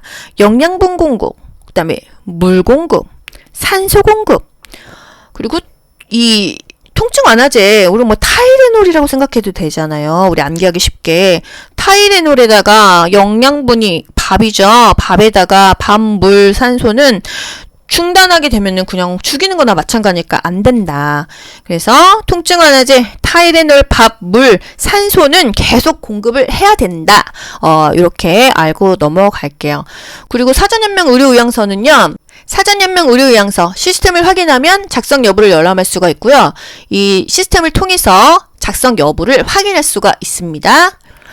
본인이 직접 작성하지 않으면 효력이 없는 거, 이게 중요하고요. 진통제와 수분 공급, 그리고 뭐 밥 주는 거, 요거는 계속 공급됩니다. 이렇게 얘기해야겠어요. 실기 45문제, 문제풀이 시작할게요. 1번 치매 대상자의 식사를 돕는 방법으로 옳은 것은 1번 식탁에 앉아서 같이 생선가시를 제거한다. 여러분 가치가 틀렸죠? 식탁에 앉으면 바로 식사할 수 있게 미리 생선가시나 뼈를 제거합니다. 2번 사용하기 편하도록 가벼운 숟가락을 준비한다. 무거운 숟가락, 손잡이에 약간 무거운 숟가락을 사용해서 쥐고 있다는 사실을 잊어버리지 않도록 한다고 했어요. 3번 음식을 거부할 때는 갈아서 한 번에 먹인다. 갈아서 먹일 수는 있습니다. 저작이 불편한 대상자죠. 한 번에 먹이지 않았었죠. 음식을 거부할 때는요. 불편한 것을 확인합니다. 입안에 상처가 있는지, 틀니 문제가 있는지, 약 부작용이 있는지, 수저 사용법을 잊었는지, 눈이 잘 안 보이는지, 시력에 문제가 있는지 등을 확인하게 되겠어요. 4번 평소에 좋아하는 드라마를 보면서 식사하게 한다. TV 보게 하지 않습니다. 안정된 식사 분위기를 위해서 TV는 끕니다. 의치가 느슨하면 의치를 빼고 식사하게 한다. 요게 정답이죠. 의치가 식도로 넘어가거나 막을 수가 있어요. 잘 고정되어 있는지 확인을 하고요. 느슨한 의치는 끼우지 않습니다. 이렇게 여러분 X표를 거가면서 그렇게 해서 맞는 답을 찾으시는 거예요. 2번 편마비 대상자에게 식사를 제공할 때 사례를 예방하는 방법으로 옳은 것은 1번 국물이 많은 음식을 줍니까? 밥을요 국이나 물에 말아 먹지 않습니다. 말아 먹지 않는다. 그래야지 사례가 걸리지 않으니까요. 2번 음식을 뜨겁게 해준다. 적당한 온도가 좋고요. 3번 국수는 적당한 크기로 잘라서 준다. 우리 냉면, 국수 먹을 때 잘라서 먹습니다. 4번 맛이 있는지 물어보면서 음식을 입에 넣어준다. 물어보면 살에 걸리죠. 먹는 도중에 말 시키지 않습니다. 말 시키지 않는다. 5번 입안에 음식이 남아있을 때 다음 음식을 넣어준다. 남아있을 때가 아니죠. 완전히 삼켰는지 확인하고 그리고 나서 입에 넣어주는 게 되겠습니다. 그래서 정답은 3번이요. 3번 대상자의 약물 복용을 돕는 방법으로 옳은 것은 1번 색이 변한 물약은 흔들어서 복용하게 한다. 색이 변했다는 건 뭔가 상했다는 거죠. 색이 변했거나 혼탁한 약물은 버립니다. 버린다. 그리고 약을 따르기 전에 약물은 흔들어서 섞는다. 2번 물을 충분히 제공하여 약을 잘 삼키게 한다. 뭐 틀린 거 없습니다. 맞죠? 일단 표시를 해요. 3번 물약은 라벨이 없는 쪽을 잡고 용액을 따른다. 라벨이 젖지 않도록 라벨이 붙은 쪽이죠. 붙은 쪽을 잡고 용액을 따라요. 왜냐면 여기 라벨이 있는데 이쪽을 잡고 따라야지 이게 뭔가 여기 흘러도 라벨이 지워지지 않기 때문이에요. 4번 손바닥에 덜어낸 후 남은 알약은 약병에 다시 넣는다. 다시 넣으면은 세균 먹겠죠? 알약은 약병에서 이 약 뚜껑으로 옮겨요. 약병에서 약 뚜껑으로 옮긴 다음에, 이 손으로 만진 약은 다시 넣지 않습니다. 약을 바로 집어넣지 않아요. 다 오염되니까요. 5번, 캡슐약은 벗겨서 가루만 숟가락에 넣고 물로 녹여서 투약합니까? 캡슐약은 벗기지 않죠. 약은 상태 그대로 투약하는 거지 임의로 쪼개거나 가루내서 먹이면 안 됩니다. 약효가 일정하게 농도를 유지해야 되는데 가루를 내거나 하게 되면은 너무 빨리 흡수가 돼버리잖아요. 위험합니다. 4번, 다음 그림 중에서 물약을 사용하기 위해서 병뚜껑을 열어 내려놓는 방법으로 옳은 것은 뚜껑을 열었어요. 그러면은 그냥 뚜껑의 밑바닥이 아래 오고요. 이 윗부분이 위로 오게 돼야 돼요. 그래야 오염이 되지 않겠죠? 정답은 가예요. 5번, 대상자가 옷에 변을 지렸을 때 대처 방법은 1번, 기저귀를 채워준다. 기저귀는 최후에 보르라고 했습니다. 2번, 4시간마다 이동 변기를 데워준다? 옷에 변을 지렸어요. 이게 최선의 답은 아닐 것 같아요. 3번, 즉시 창문을 열어 냄새를 제거한다? 다 치우고 나서 환기를 하지 즉시 열면은 안 됩니다. 감기 걸립니다. 4번, 자존감을 지켜주기 위해 모르는 척한다? 5번, 불쾌감을 느끼지 않도록 옷을 갈아입힌다. 변을 지렸을 때 옷을 빨리 갈아입히도록 합니다. 6번, 다음 그림 중에서 중이염을 앓고 있는 대상자에게 귀약을 투여할 때 귓바퀴를 잡아당기는 방향으로 옳은 것은 후상방이죠? 요 부분이 되겠습니다. 귀의 윗부분을 잡아요. 그리고 뒤쪽으로 당기면서 약물이 귀 안쪽으로 잘 들어가게 해줍니다. 치료할 때 그 귀를 위쪽 후상방으로 잡아당긴다. 또 귀약 투여 후에 귀 입구를 부드럽게 눌러주고 약 5분 정도 눕게 합니다. 작은 솜을 15분에서 20분 동안 귀에 느슨하게 끼워 놓는 것도 기억나시죠? 양쪽 귀에 귀약을 넣을 때 한쪽 귀에 약을 넣고 5분간 같은 자세로 있고 또 그 다음에 다른 쪽 귀에 약을 넣으면 되겠어요. 7번, 요실금 대상자의 배뇨를 돕는 방법으로 옳은 것은 1번, 배뇨 후 아랫배를 눌러줘 방광을 완전히 비운다. 맞죠? 꾹 짜줘서 이 방광을 완전히 비워준다고 했었습니다. 2번, 주기적으로 도뇨관을 사용한다? 주기적으로 도뇨관을 사용하는 대상자는요, 전립선 비대증 대상자입니다. 전립선이 비대했을 때는 주기적으로 도뇨관을 사용할 수 있다. 3번, 식이섬유가 적은 음식을 제공한다? 우리 교재에 식이섬유 적게 먹으라는 말은 없었죠? 식이섬유가 풍부한 채소나 과일로 변비를 예방해라. 특히나 복압성 요실금 대상자 식이섬유 많이 먹으라고 했어요. 4번, 더운 물주머니를 복부에 대어준다? 더운 물주머니를 복부에 대어주는 거는요, 배뇨곤란일 때, 오줌이 잘 안 나올 때입니다. 5번, 활동을 제한하여 배뇨 횟수를 줄인다? 활동을 제한하지 않죠. 충분한 수분 섭취를 해서 방광 기능을 유지하죠. 그리고 케겔 운동, 골반 근육 강화 운동을 시켰어요. 8번, 간이 변기를 사용하여 배설하는 대상자를 돕는 방법으로 옳은 것은 여러분, 간이 변기가 어떻게 생긴 거죠? 이렇게 생겼습니다. 간이 변기를 대주는데 1번, 변기는 찬물로 닦은 후에 데워준다. 너무 차갑겠죠? 변기는 따뜻한 게 좋아요. 따뜻한 물로 데워서 침대 옆이나 의자 위에 놓는다. 2번, 변기 놓을 자리에 젖은 수건을 깔아주면 찝찝하겠죠? 3번, 배설하지 못했으면 변이가 생길 때 다시 데워준다. 맞습니다. 다시 데워줘요. 변이가 생길 때. 4번, 침대를 평평하게 하여 힘주기 쉬운 자세를 취하게 하나요? 항상 우리가 대소변 보는 자세가 좋아요. 침대를 올려주죠. 머리맡을 올려줍니다. 그래서 배에 힘을 주기 쉬운 자세를 취해야겠어요. 평평한 게 아니다. 상체를 올려준다. 5번, 바지를 내린 후 허리 아래쪽에 무릎 덮개를 덮어준다. 내린 다음에 덮어주는 게 아니라 덮어준 다음에 내립니다. 바지 아랫부분을 무릎 덮개로 늘어뜨려 덮은 후 바지를 내린다. 이동변기는 이렇게 의자처럼 앉아 있고요. 간이변기는 침상에 누워있을 때 대줄 수 있습니다. 이동변기는요, 이 변기 요 부분을 탈부착하죠. 뜨거운 물로 세척할 수 있어야 된다. 소독약으로 소독할 수 있는 재질이어야 된다. 이런 것들이 국가고시 키워드이고요. 간이변기는요, 열탕으로 소독할 수 있도록 충분히 내열성이 있어야 된다. 침상에서 용변을 해결하는 용도이다. 9번, 유치 도뇨관을 삽입한 대상자를 돕는 방법. 유치 도뇨관이 뭐죠? 소변줄을 계속 꽂고 있는 게 유치 도뇨관이죠. 침상에서 절대 안정을 한다. 침대에서 자유로이 움직일 수 있다. 보행도 가능하다. 이걸 알려줘야 돼요. 절대 안정은 아닙니다. 2번 하루에 한 번 방광세척을 한다. 방광세척은 의료행위예요. 의료행위는 금지되죠. 유치도뇨관 교환하는 거 우리가 하지 않습니다. 삽입하는 거 하지 않죠. 방광세척도 하지 않아요. 3번 소변주머니는 바닥에 닿게 고정시킨다. 바닥에 닿지 않고요. 어디보다 낮게 놓는다. 방광보다는 낮게 놓는다. 그리고 아랫배보다는 낮게 놓지만 바닥에 닿게 하지는 않습니다. 역류를 방지하고 감염 방지하기 위해서 우리 몸보다는 이 소변 주머니가 더 아래에 있어야 된다 이거예요. 4번 소변이 새면 유치 도뇨관을 즉시 제거한다. 뭔가 문제가 생기면 우리는 보고를 합니다. 아시겠죠? 또 금기사항이 없는 한 수분 섭취를 권장한다. 요거 맞죠? 금기사항이 없으면 수분 섭취는 권장합니다. 10번 기저귀 사용을 도울 때 젖은 기저귀를 빨리 새 기저귀로 갈아줘야 되는 이유가 뭐예요? 피부가 손상되면 욕창이 생기니까요. 그쵸? 1번 저체온증을 예방하기 위해서, 2번 요실금 횟수를 줄이기 위해서, 3번 피부 손상을 예방하기 위해서 맞죠? 4번 혈액순환을 촉진 아니죠? 5번 기저귀의 의존성을 줄이기 위해서 아니죠? 빨리 갈아줘야 되는 것은 피부 손상을 방지해서 욕창을 예방하기 위해서입니다. 11번 혈액 응고장애가 있는 대상자의 칫솔질을 돕는 방법으로 옳은 것은 1번 칫솔모가 단단한 칫솔로 닿게 한다. 부드러운 칫솔을 사용해서 잇몸 출혈을 예방한다. 2번 치아에서 잇몸 방향으로 칫솔질하게 한다. 잇몸에서 치아 방향이에요. 각도는요 45도 각도죠. 그리고 3분 동안 합니다. 3번 칫솔로 치아뿐 아니라 혀에 깊숙한 데까지 닿게 한다.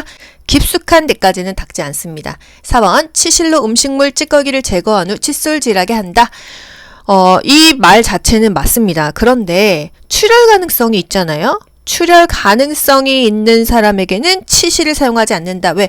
우리 치실 사용해 봤잖아요. 잇몸이 피날 수 있어요. 그래서 혈액 응고 장애가 있는 대상자에게는 위험하다.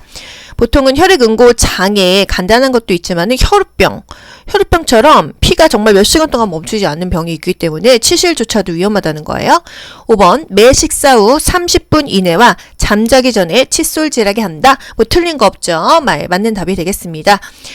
잠자기 전 매 식사 후 3분 이내 3분간 칫솔질하죠. 탄산음료 먹은 후에는 3분 후에 칫솔질하는 게 아니라 30분 후에 합니다. 12번 침상에서 대상자의 머리를 감기는 방법으로 옳은 것은 침상에서 머리를 감겨요. 왜? 움직이지 못하니까.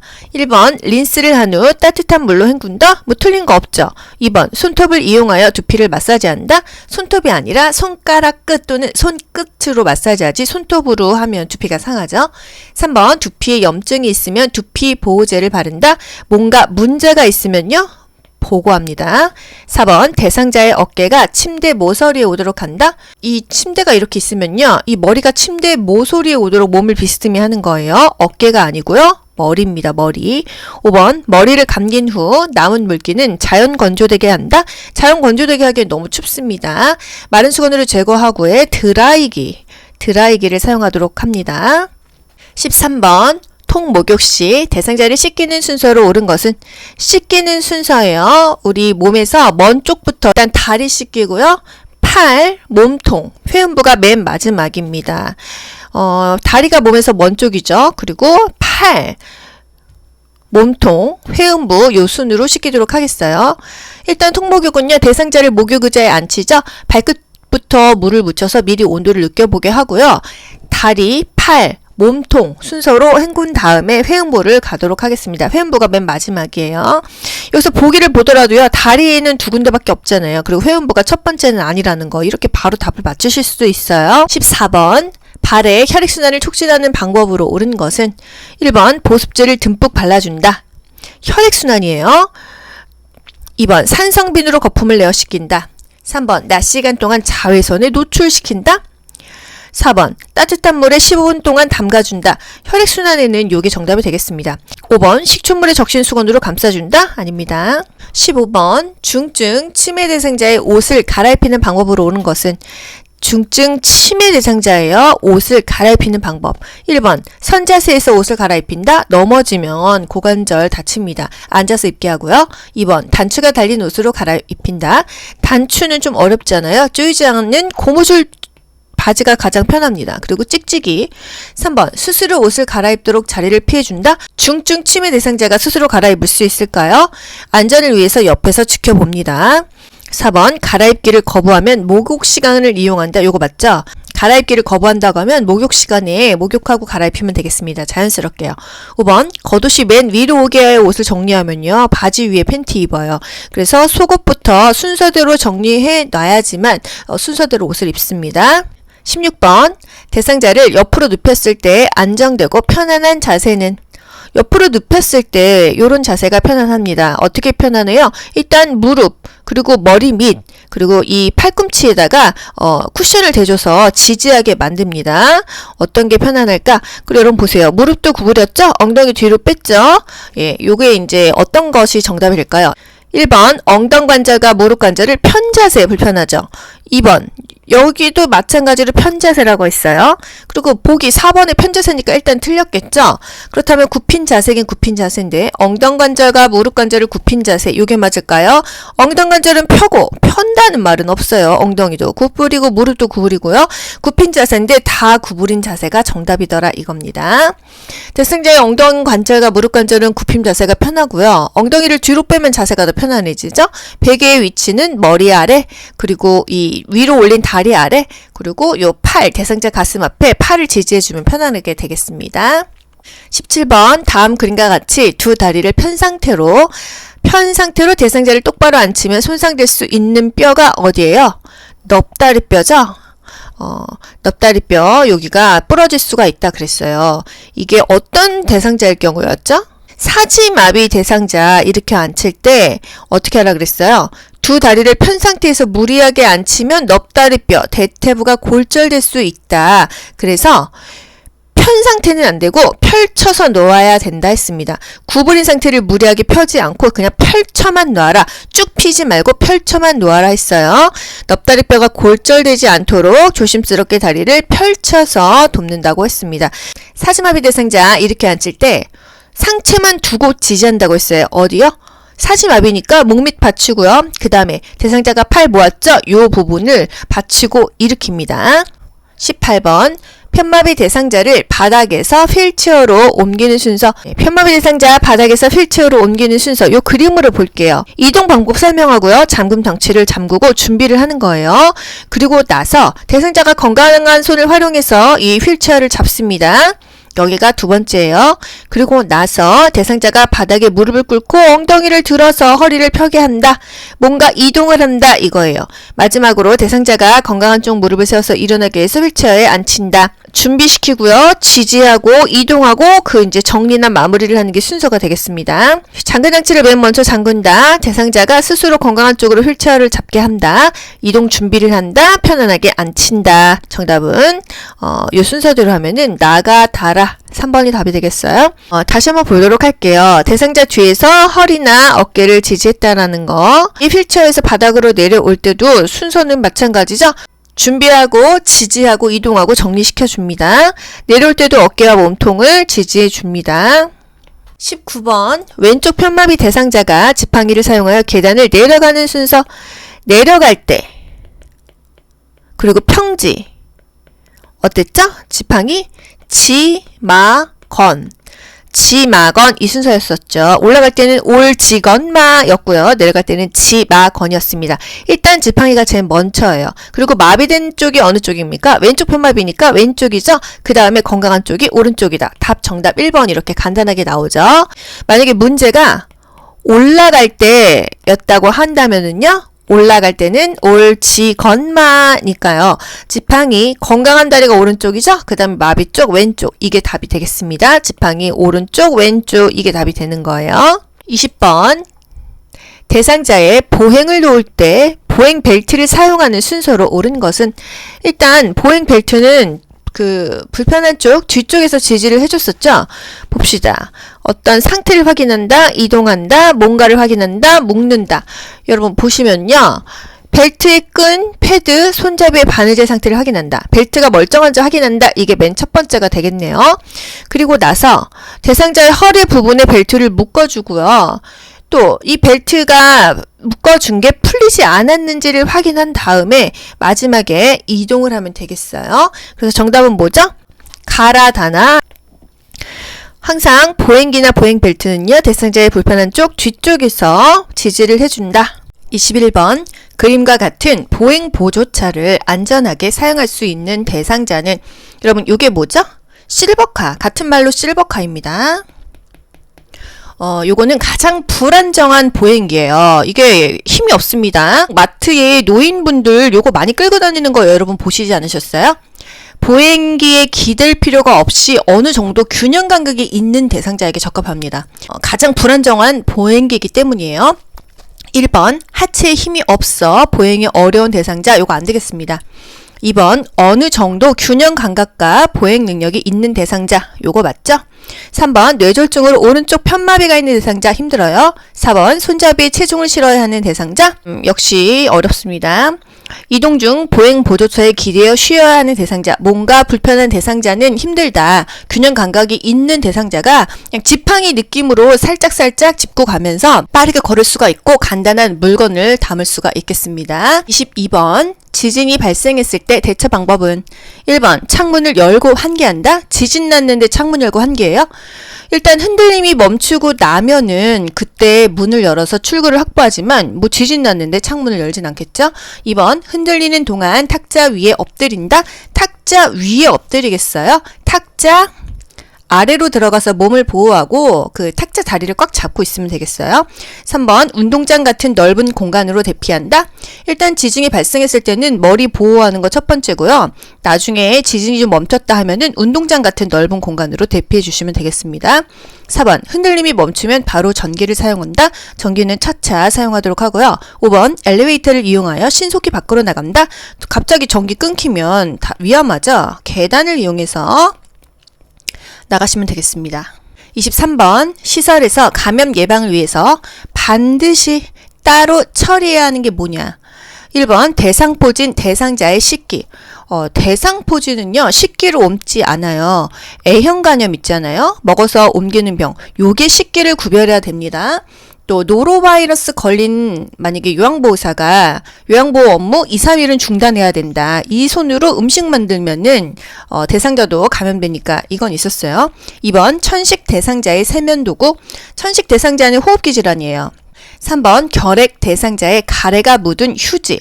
결핵 대상자 가래가 묻은 휴지, 이거 감염될 수가 있습니다. 그렇기 때문에 요거 반드시 따로 처리를 해줘야 돼요. 결핵 같은 경우는 감염병 중에서 2급 감염병인데요. 전파 가능성이 있기 때문에 결핵 대상자의 가래가 묻은 휴지는 반드시 따로 처리해줘야겠습니다. 4번, 접촉성 피부염 대상자의 젖은 의복.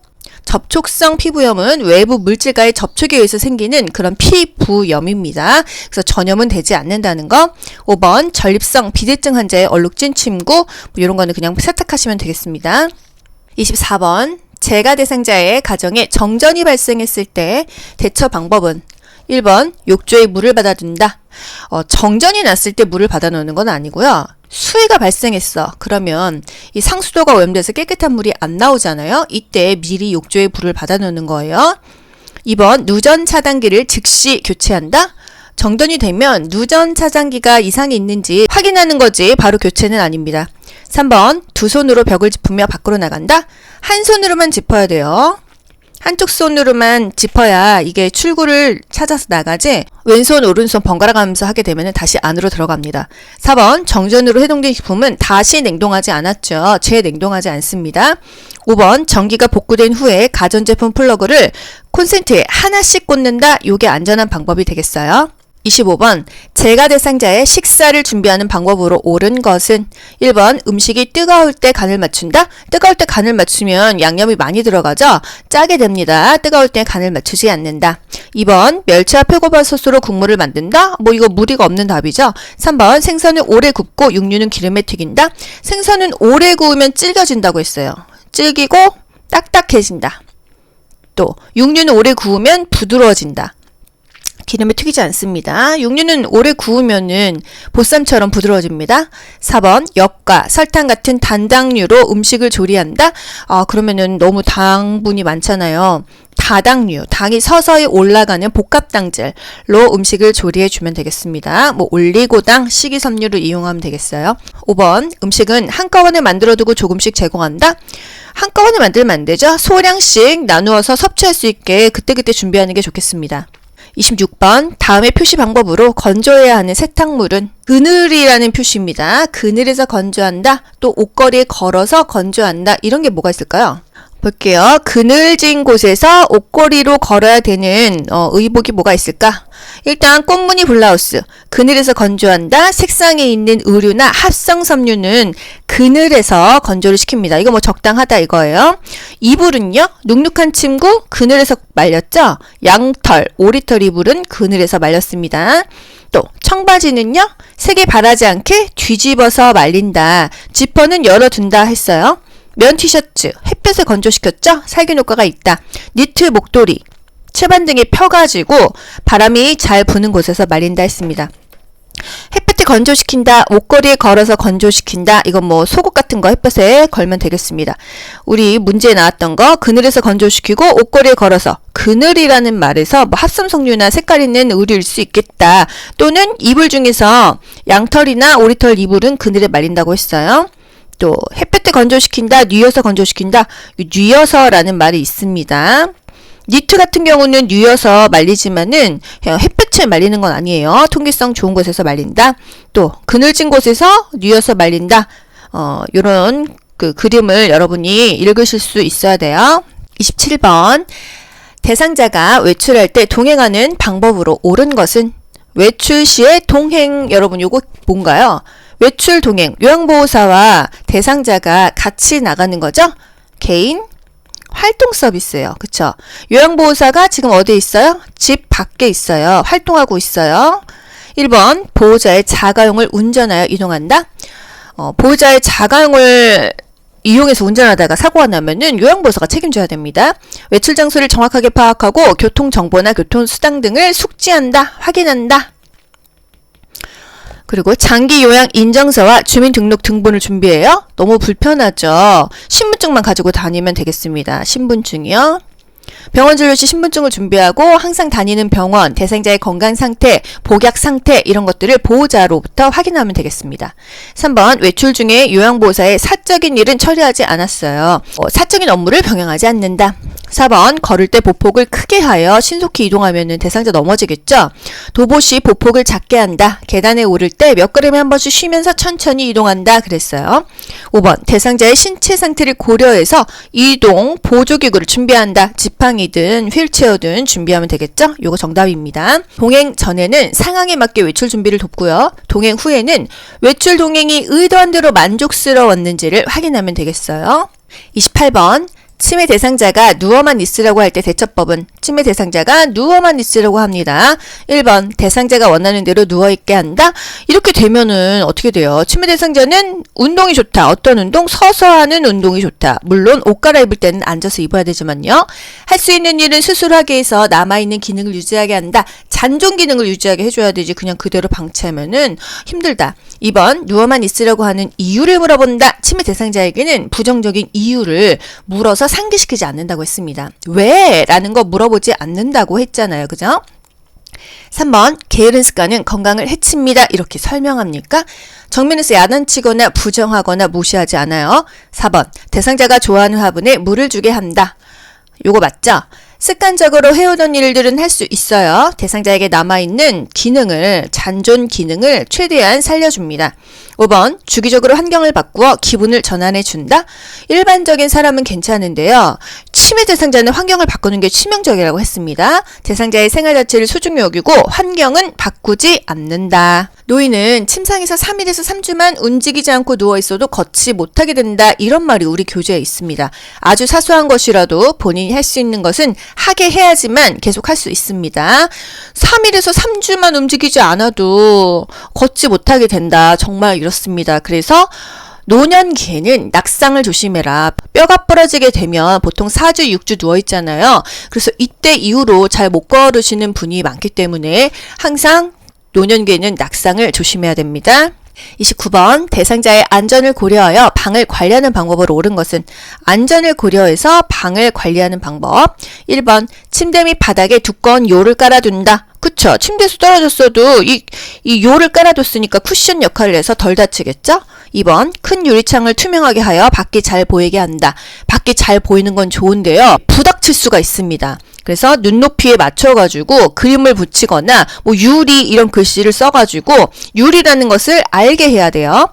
3번 프라이버시를 위해서 방 안에 잠금 장치를 설치한다.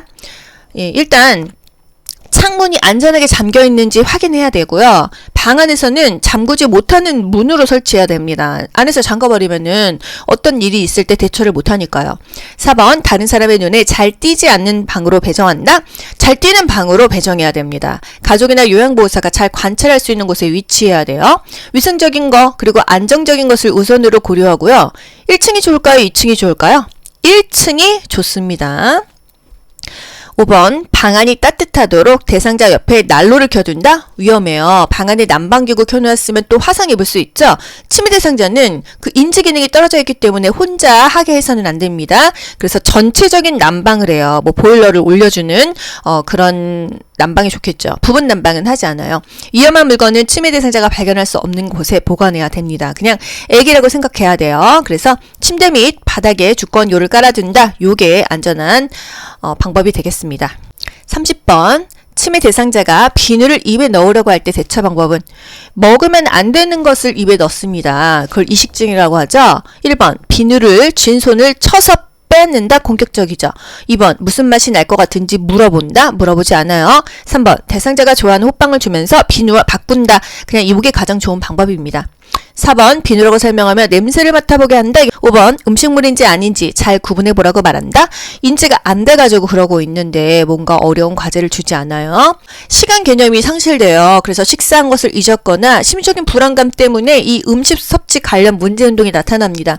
손에 만져지는 것은 뭐든지 먹으려고 하는 그런 이식 증상이 있어요. 다를리 먹을식 다른 것을 먹는다는 거예요. 음식이 아닌 것을 먹으려고 합니다. 음식물인지 아닌지 구별을 하지 못하기 때문에 입에 넣을 수가 있고 또 먹을 수가 있다는 거예요. 31번 시설 침해 대상자가 쓰레기를 모아서 서랍에 감추는 행동을 반복할 때 대처 방법. 침해 대상자의 반복 행동 어떻게 한다고 했죠? 반주 주의를 환기하라고 했어요. 1번 반복 행동이 멈출 때까지 기다린다? 너무 시간이 많이 걸려요. 반복 행동이 해가 되지 않는다고 한다면은 뭐 무리하게 중단시키지는 말고 그냥 놔둬도 된다 그랬습니다. 2번 쓰레기는 비위생적이라고 설명한다? 대상자를 다독이면서 안심시켜주는 것이 중요합니다. 3번 쓰레기 봉투를 사러 가자며 함께 나간다. 요거 맞죠? 뭔가 주의를 환기하는 거예요. 관심을 다른 곳으로 돌려줍니다. 4번 쓰레기를 모아서 어디에 쓰려는지 물어본다. 물어보지 않죠. 왜 했냐고 이유도 물어보지 않았어요. 질문에 뭐 답을 해주거나 묻는 것보다는 반복되는 행동을 억지로 고치려고 하지 않는 것이 더 낫다. 5번 다른 대상자 앞에서 서랍을 열어 보이며 행동을 지적한다. 반복된 행동을 억지로 고치려고 하지 않죠. 뭐 정면에서 야단치거나 부정하거나 무시하거나 지적하지는 않습니다. 3번 쓰레기 봉투를 사러 가자며 함께 나간다. 이것이 바로 반복 행동의 적당한 답이 되겠습니다. 주의를 환기한다. 관심을 다른 곳으로 돌린다. 32번 시설 침해 대상자가 밤낮이 바뀌어 낮 시간에 졸고 있을 때 대처 방법. 낮 시간에 졸고 있어요. 일단 1번 말을 걸어서 자극을 준다. 이 행동 괜찮습니다. 낮에 졸면은 밤에 수면 장애가 심해지잖아요. 그래서 낮에는 산책과 같은 야외 활동을 시킨다. 신선한 공기를 접해서 운동하도록 돕는다. 말을 걸어서 자꾸 잠자지 않도록 한다. 이런 것들이 답이 됩니다. 2번 따뜻한 우유를 제공한다. 너무 그 공복시 배가 고파서 잠이 안 온다 하면은 따뜻한 우유를 마시게 합니다. 3번 낮잠을 충분하게 자게 한다. 낮잠을 충분하게 자면은 밤에 더 잠이 안 와요. 4번 주위의 소음을 최대한 줄인다. 소음을 줄이면 더 잠이 잘 오겠죠. 5번 수면에 적정한 온도를 취한다. 이건 다 숙면의 방법이에요. 졸고 있을 때는 말을 걸어서 자극을 줘서 낮잠을 자지 않도록 하는 것이 중요하겠습니다. 33번 침해 대상자가 딸이 오기로 했다며 밖으로 나가려고 문 앞에서 서성거릴 때 대처 방법은 이거 뭐 하는 거죠? 나가려고 문 앞에서 서성거린다. 요거 배회 행동이에요. 침해 대상자의 배회 행동. 1번 딸은 오늘 못 와요 라고 말한다. 2번 딸이 언제 오기로 했어요? 물어보지 않았어요? 3번 어르신 요즘 자주 그러시네요 라고 말하지 않죠? 4번 딸과 먹을 음식 만들어요 하며 함께 식사를 준비한다? 요게 맞는 답이 되겠습니다. 고양이나 그 가족에 대한 대화를 나눠서 관심을 다른 곳으로 돌리는 거죠. 관심을 다른 곳으로 돌린다. 그래서 정서 불안에 의한 배회를 줄여주면 좋겠어요. 5번 어르신 우리 음악 들을까요? 라며 라디오를 크게 틀어준다. 크게 틀지 않죠. 안전한 환경을 제공하고 소음은 차단합니다. 텔레비전이나 라디오를 크게 틀어놓지 않죠. 집안은 환하게 하지 어둡게 하지 않아요. 라디오를 크게 틀어놓지 않는 이유. 소음은 치매 대상자로부터 뭔가 포위당했다는 느낌이 들게 할 수 있기 때문에 TV나 라디오를 크게 틀어놓지는 않습니다. 정답. 배회할 때 딸과 먹을 음식을 만들어요 하며 함께 식사를 준비하거나 또는 배의 코스를 만들어주는 거 또는 좋아하는 노래를 함께 부를까요? 이렇게 하고요. 함께 산책을 하거나 가족들과 함께하는 시간을 갖게 하거나 가족사진을 걸어두는 게 좋겠어요. 34번 치매 대상자가 아들이 내 퇴직금 통장을 가져갔어 라며 반복적으로 화를 낼 때 이것도 마찬가지로 치매 대상자의 반복적인 행동이에요. 1번 아들에게 연락하여 확인한다. 2번 통장을 직접 찾아서 건네준다. 3번 아들은 그럴 사람이 아니라고 말한다. 4번 통장을 가져가는 것을 보았는지 물어본다. 5번 이야기를 들어주며 속상하겠다고 다독인다. 이게 가장 근접하죠. 일단 치매 대상자의 감정을 이해하고 수용해주는 것이 가장 중요하겠습니다. 치매 대상자가 보고 들은 것에 대해서 아니라고 부정하지 않아요. 다투지 않아요. 부정하지 않는다. 다투지 않는다. 35번 시설 치매 대상자가 휠체어에 앉아있는 대상자에게 화를 내며 끌어내리려고 할 때 이거 파괴적인 행동이죠. 치매 대상자의 파괴적인 행동. 1번 휠체어를 타고 싶은지 물어본다. 물어보지 않습니다. 2번 다른 휠체어를 갖다 주겠다며 찾으러 간다. 3번 더 좋은 휠체어를 타러 가자며 데리고 나간다. 주의를 환기하는 거예요. 천천히 치매 대상자의 그 관심 변화를 유도합니다. 또 다른 자극은 주지 않죠. 4번 위험한 행동을 하면 집으로 돌려보낸다고 말한다. 5번 두 사람이 모두 다칠 수 있다며 힘으로 제압한다. 관심을 변화시키고 주의를 환기시켜 주는 것이 반복 행동이 가장 좋고요. 파괴적인 행동에도 좋은 방법입니다. 치매 대상자의 파괴적인 행동. 자주 일어나지는 않지만 또 수개월 내에 사라집니다. 이해하지 못할 때는 같은 말로 계속 반복해주고요. 왜 그랬어요? 상기시키지 않는다고 했죠? 대상자가 프로그램에 참여하고 있을 때 파괴적 행동이 나타난다고 한다면은 그 프로그램을 중지하고 다른 자극을 주지 않고 조용하게 쉬게 합니다. 온화하게 얘기해야겠어요. 왜 그러세요? 이렇게 화를 내면 안 되고요. 충분히 이해합니다. 이런 표현을 해줘야 돼요. 특정 노인만 마주치면 화낸다고 한다면요. 방을 바꿔서 마주치지 않게 하는 것이 정답입니다. 36번 시설 치매 대상자가 해질녘이 되면 밖으로 나가겠다며 문고리를 잡고 흔든다. 석양증후군이죠.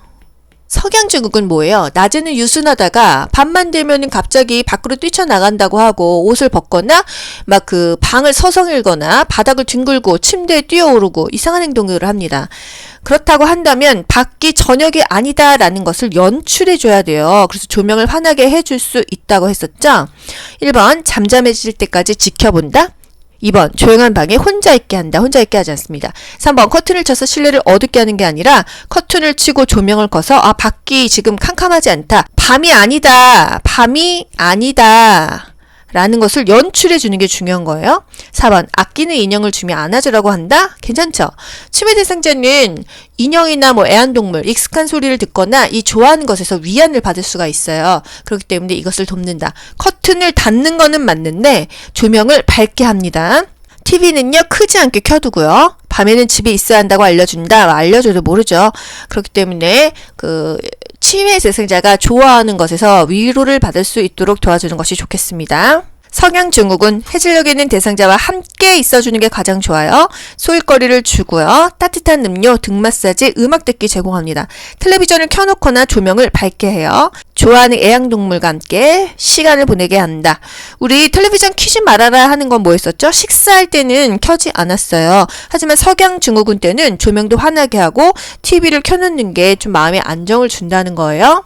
37번 치매 대상자가 요양보호사의 얼굴을 잡고 우리 딸 일하고 왔어? 라고 할 때 요양보호사 반응 어떻게 해야 되죠?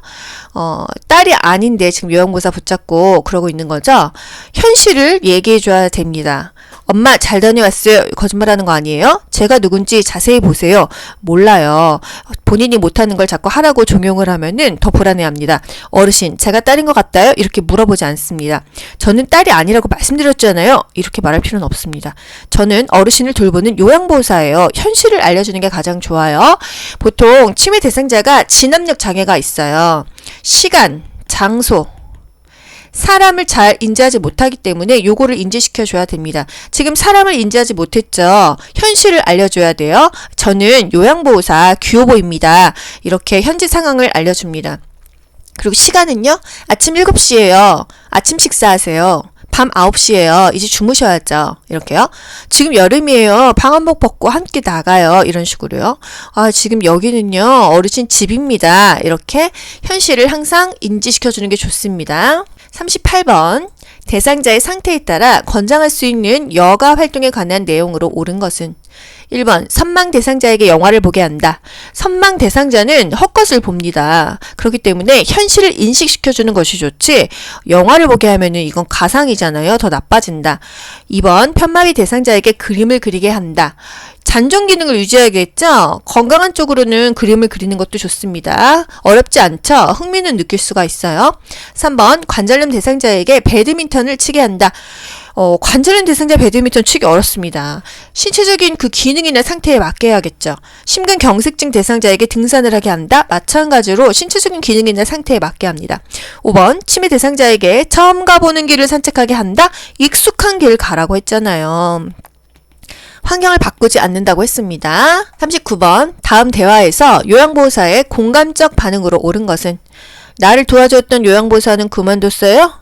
그 사람 참 잘했었는데 아유 섭섭하죠. 이런 얘기를 들으면 우리 요양보호사 뭐라고 답변하면 좋을까요? 공감적인 반응이에요. 섭섭하셨구나. 그분 참 일을 잘하셨구나. 저도 좀 잘해볼게요. 이게 좋은 대답입니다. 1번. 서로 적응될 때까지 기다리세요. 2번. 그런 식으로 말하시니 제가 많이 서운하네요. 이거는 나 전달법 아닙니까? 3번. 제가 그 사람보다 경력이 더 많아서 잘할 수 있어요. 4번. 제가 마음에 들지 않으시면 다른 사람 소개해드릴까요? 너무 좀 그렇죠. 그 사람의 일을 참 잘했나 봐요. 저도 열심히 노력할게요. 이게 공감적인 반응이에요. 교과서적인 원하는 답입니다. 공감적인 능력이 뭐죠? 나는 당신의 상황을 알고 있고 당신의 기분을 이해합니다. 다른 사람의 상황이나 기분을 같이 느낄 수 있는 게 공감적인 능력이죠. 이해하고 감정을 함께 느끼고 이 느낀 바를 잘 전달하는 게 공감적인 반응이에요.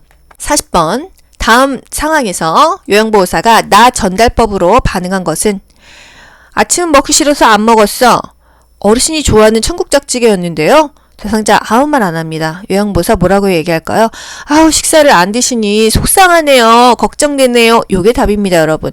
나 전달법은요. 대화의 주체자가 주어가 되는 거예요. 그래서 I 메시지라는 거예요. 내가 이렇게 주어가 되어서 얘기합니다. 너 때문에 이게 아니에요. 배가 고프지 않으세요? 청국장 실증 나셨어요? 다른 거 고구마 드릴게요. 요 청국장 건강이 좋아요. 이거보다는요. 뭐 하셨다니 안 좋네요. 옷 안 갈아입으시니까 감기 걸리실까봐 걱정돼요. 제가 속상해요. 이게 항상 I 메시지입니다. 나 전달법이에요. 안 좋네요. 걱정돼요. 속상해요. 이게 바로 나 전달법이에요. 서술로만 봐도 답이 딱 나온다는 거. 제가 조바심이 나고 걱정돼요. 염려돼요. 속상해요. 내가 느끼는 바를 솔직하게 말하는 거예요. 나를 주어로 말합니다. 나를 주어로 말한다. 원하는 바를 정확하게 말해줍니다. 41번.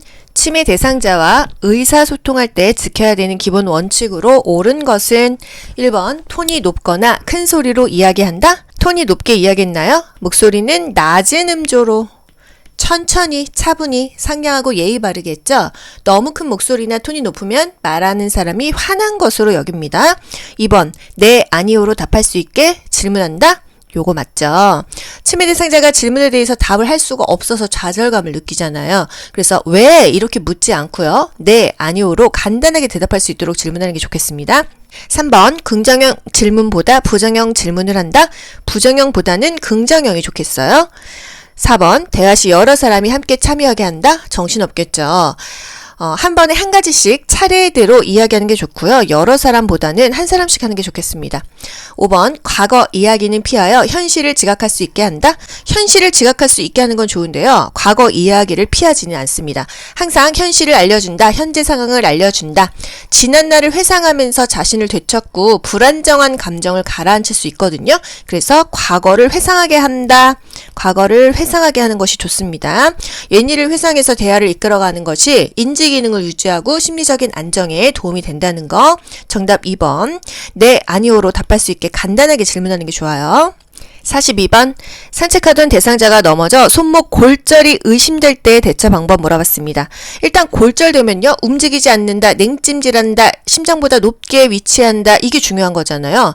1번. 온찜질을 해준다? 온찜질 아니고요. 냉찜질이 좋습니다. 우리 삐거나 골절되면 붓기 때문에 냉찜질이 좋아요. 초반에는요. 2번. 압박붕대로 꽉 조여준다? 출혈이 되었다고 하면은 멸근 거즈에 붕대를 대어주지만 압박붕대로 꽉 조여주진 않았죠. 손상 부위에 부목을 댄다. 이게 더 적합한 답이 되겠습니다. 3번. 반지와 시계를 제거해준다? 이제 붓기 때문에 액세서리는 제거하는 게 좋습니다. 요거 뭐 틀린 정답 없어요. 손목을 심장 위치보다 낮게 내리게 한다? 붓기 때문에 심장보다 높게 하고요. 5번. 손목이 움직이는지 돌려보게 한다. 움직이지 않는 것이 중요합니다. 골절에서 중요한 것은 첫 번째, 움직이지 않는다. 부목되기 전에는 절대로 움직이지 않는다는 거, 그리고 냉찜질 한다는 거, 그리고 심장보다 높게, 심장보다 그 다친 부위, 손상 부위를 높게 한다는 거 중요하겠습니다. 그리고 액세서리는 제거한다. 요거는 화상에서도 마찬가지예요. 붓기 때문에 액세서리는 미리미리 제거한다는 거. 골절되면 움직이지 않는다. 장신구를 제거한다. 냉찜질한다. 부목을 이용하여 고정한 다음에 병원으로 이송한다. 이게 중요한 겁니다. 대상자를 신속하게 일으켜 세우지는 않았었죠? 43번. 대상자가 경련을 하며 쓰러졌을 때 응급처치 방법으로 옳은 것은? 경련하면 여러분 중요한 거 뭐예요? 첫 번째로 기도 유지. 두 번째로는요. 주변에 위험한 물건을 쥐어서 공간을 확보한다. 다치지 않게 한다 이 말입니다. 1번. 일으켜서 침대로 옮긴다? 틀렸죠? 2번. 머리 밑에 부드러운 것을 대어준다? 머리 밑에 부드러운 것을 대어준다. 맞습니다. 경련하다가 다칠 수 있기 때문에 머리 밑에 부드러운 수건을 대주죠. 3번. 머리를 뒤로 젖혀 기도를 확보해준다? 이거는 기도를 유지하는 것이긴 기도를 유지하는 것인데요. 경련했을 때는 무조건 고개를 옆으로 돌려야 돼요. 뒤로 젖히는 게 아니라 고개를 옆으로. 경련하면은 무조건 고개를 옆으로 하는 것이 중요합니다. 아시겠죠? 그냥 기도 유지하는 건 우리 심폐소생술 할 때였어요. 4번. 경련이 끝날 때까지 팔다리를 붙잡아준다? 강제로 붙잡지 않습니다. 5번. 혀를 깨물지 않게 입을 벌려 손수건을 물린다? 이물질을 넣어서는 안 됩니다. 입안에 상처가 생길 수도 있고요. 호흡이 곤란할 수가 있어요. 그래서 뭔가 입안에 물리지 않습니다. 경련하면 중요한 거는요. 고개를 옆으로 돌린다. 주변에 위험한 물건을 치워준다. 고개를 옆으로 돌려주고 조용히 기다리며 관찰한다. 이런 것들이 답이 되겠고요. 머리 아래 부드러운 것 대준다. 몸에 깎이는 넥타이나 단추, 옷을 풀어준다. 억지로 대상자를 꽉 붙잡아서 멈추게 하지 말고 주의 깊게 관찰한다. 경련이 5분 이상 지속된다고 하면은 119에 신고한다 또는 보고한다. 이런 것들이 다 답이 되겠습니다. 44번. 대상자에게 심폐소생술을 할 때 가슴을 압박하는 방법으로 옳은 것은? 우리 심폐소생술 30대 이하죠? 심장소생은 30. 이게 심폐소생술이에요. 가슴 압박 때 인공호흡이에요. 1번. 명치 아래 부위를 압박한다? 명치 아래가 아니고요. 가슴 중앙의 흉골, 가슴뼈 아래의 2분의 1 지점을 압박했어요. 2번. 양쪽 팔을 45도 정도 굽혀서 압박한다? 어깨와 일직선으로 이루기 위해서 팔꿈치를 쭉 폈죠. 쭉 펴서 한다.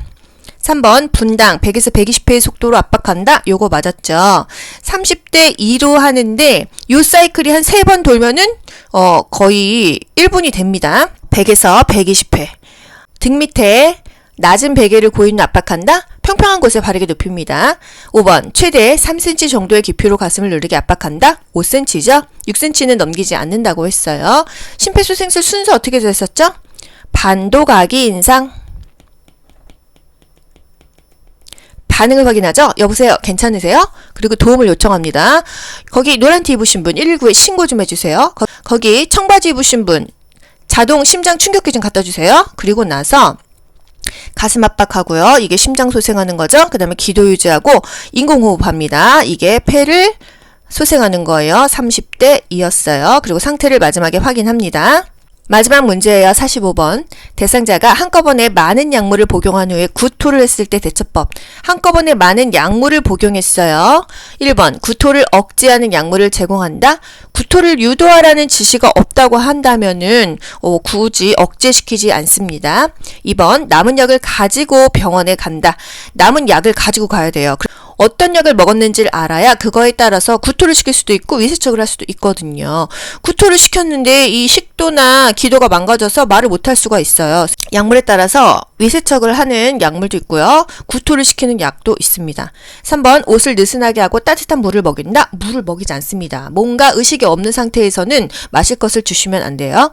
4번 구토물을 즉시 치워 주위를 깨끗하게 한다. 구토를 했을 경우에 그 토사물을 모아두었다가 의료진이 분석할 수 있게 합니다. 뭐 자살 시도할 수도 있잖아요. 약이 없어요. 그러면 구토물로 어떤 성분을 먹었는지를 분석합니다. 5번 엎드려 고개를 옆으로 돌린 자세로 눕힌다. 엎드리는 게 아니죠. 똑바로 눕힌 자세에서 고개를 옆으로 돌려주는 게 좋죠. 엎드리는 게 아니었습니다. 여러분 수고 많이 하셨어요. 반복해서 내 걸로 만드세요. 좋아요 누르면 합격. 귀로 듣고 고득점 합격하는 비결이 귀요보에 있습니다.